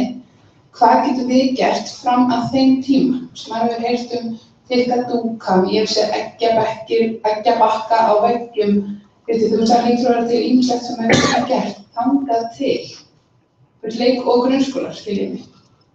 Erum við með eitthvað? Heima gerðar Já, einhverja ódýr efni eða eitthvað sem við getum bara gert sjálf. Ég benda á eitthvað. Hann finnst, veistu ekki? Ég held að vera að byrja að spyrja næst. Nei. Hún er með svarið, gjör svo vel. Hérna, Samband íslenskra sveitarfélaga og Kennarasambandið og Valdís Jónsdóttir hafa útbúið fræðsluefni hávaða í kennsluumhverfinu. Þar sem það bæklingur aðgengilegur og með mjög gagnlegum upplýsingum alla þessa þætti varða hljóðvist og hávaða og rödd og annað. Og samhliða því tókum við saman öll möguleg ráð sem við höfum fundið og fengið frá öðrum leikskólum og grunnskólum, meðal annars þeim skólum sem sérhæfa sig í því að vera með kennslu þar sem börn heyrnarskert og fleira, þar sem þessi atriði til að vera í góðulagi. Og á heimasíðu Kennarasambandsins, undir vellíðan í vinnu og hávaði, bæði hægt að nálgast þennan bækling á rafrænu formi og þennan lista yfir möguleg úrræði. Og það úrræðanum skipt upp eftir hvort þau varða skipulag, hljóðvist, leikföng og svo framvegis og framvegis. Þannig að það er eitthvað efni til. Ég hvet ykkur til að skoða það og nýta það ef þið mögulega getið þangað til þið fáið betri úrbætur. Aðeins bæta þetta, þá svo nefna það mjög margt hægt að gera svo varandi leikfengi að hlusta eftir hvenær kemur hávaði, hvaðan að koma, hvað að valda. Það eldavél sem að með skella, það kuttarnir eins og Valdís nefndi það á göngunum þar sem allir eru að klessa á eða vantar þá bílur í sitt átt. Þetta allt svona einhvern atriði sem mjög gott að gera. Leiða þá líka svona aðeins vara viðlega sér hlaupið í einhverjar aðgerðir á veggjum eða eitthvað svoleiðis. Við höfum komið inn í leikskólann þar sem að menn hafa verið að reyna að bjarga sér með að setja upp einhvers konar efni og þá verið að verja peningum í það og efnin hafa í rauninni ekki lækni, eiginlega gert upplifun heldur efni. Þannig að allt þetta varandi leikfengi og svona skipulagistarf og svona, það alveg rosalega gott og hefur mikil áhrif, virkilega mikil áhrif. Það hitt bara að skoðast svolítið út frá mælinu. Ég held að við höfum tíma fyrir eina síðustu spurningu og eitthvað brennur á ykkur. Ert þú með fyrst spurningu? Ég kannski vera með svona til að því að nú nýtt orð komið svona út í kosmosin sko. Og það varpa svona út í kosmosin til ykkar, okkar líka, að þegar það hávaða. Þú kom svo vel að þessu í innganginum og það. Að hávaði veldur streitu. Ég hef sjálfur verið kennari og var kennari í 9 ár. Ég man eftir því að maður kom heim eftir heilan dag og maður þráði róna. Og bara loka sér á klósettir bara og settast niður og fá að vera það í friði. Við erum svolítið að hugsa þetta. Þetta veldur streita þegar búið að tala svolítið mikið bara hávaða og röddina sem bara gott og bara svolítið að snýst það. Þetta líka streita sem við höfum að taka. Það meður það. Takk fyrir því að við hafum gott innlegg. Það vissulega streita þessi fælst því að beita röddinni sinni á þann hátt og sæta þetta hlustum. Ég sjálf var með umferðargöngu í Reykjavík og ég þráði alltaf snjóa, það var gott að vera nýtt á snjóa. Þá svona kannski 20 mínútur hálftíma þá heyrðist miklu með hávaða, þannig mjög þægilegt. Þannig að við getum samt ekki alltaf óska eftir snjó eða náttúrulega þannig innan hús en við leggjum áherslu á það að fara í aðgerðir og bæta vinnuumhverfi þannig að við græðum úr hávaðamengun og þar að auki þá stuðum við að góðum lífinu vinnu og græðum úr streitu. Eitthvað að hafa þetta lokaorðin hérna í dag, þetta kærlega fyrir, það var svo gaman að koma hérna og flott að fá svona góða mætingu líka. Ég vonandi að hafa gagnast annars í jafningu við hinn, hérna hjá nefndinni. Við vonum bara til að koma aftur og ég segi fyrst að það er lokið í dag. Takk fyrir.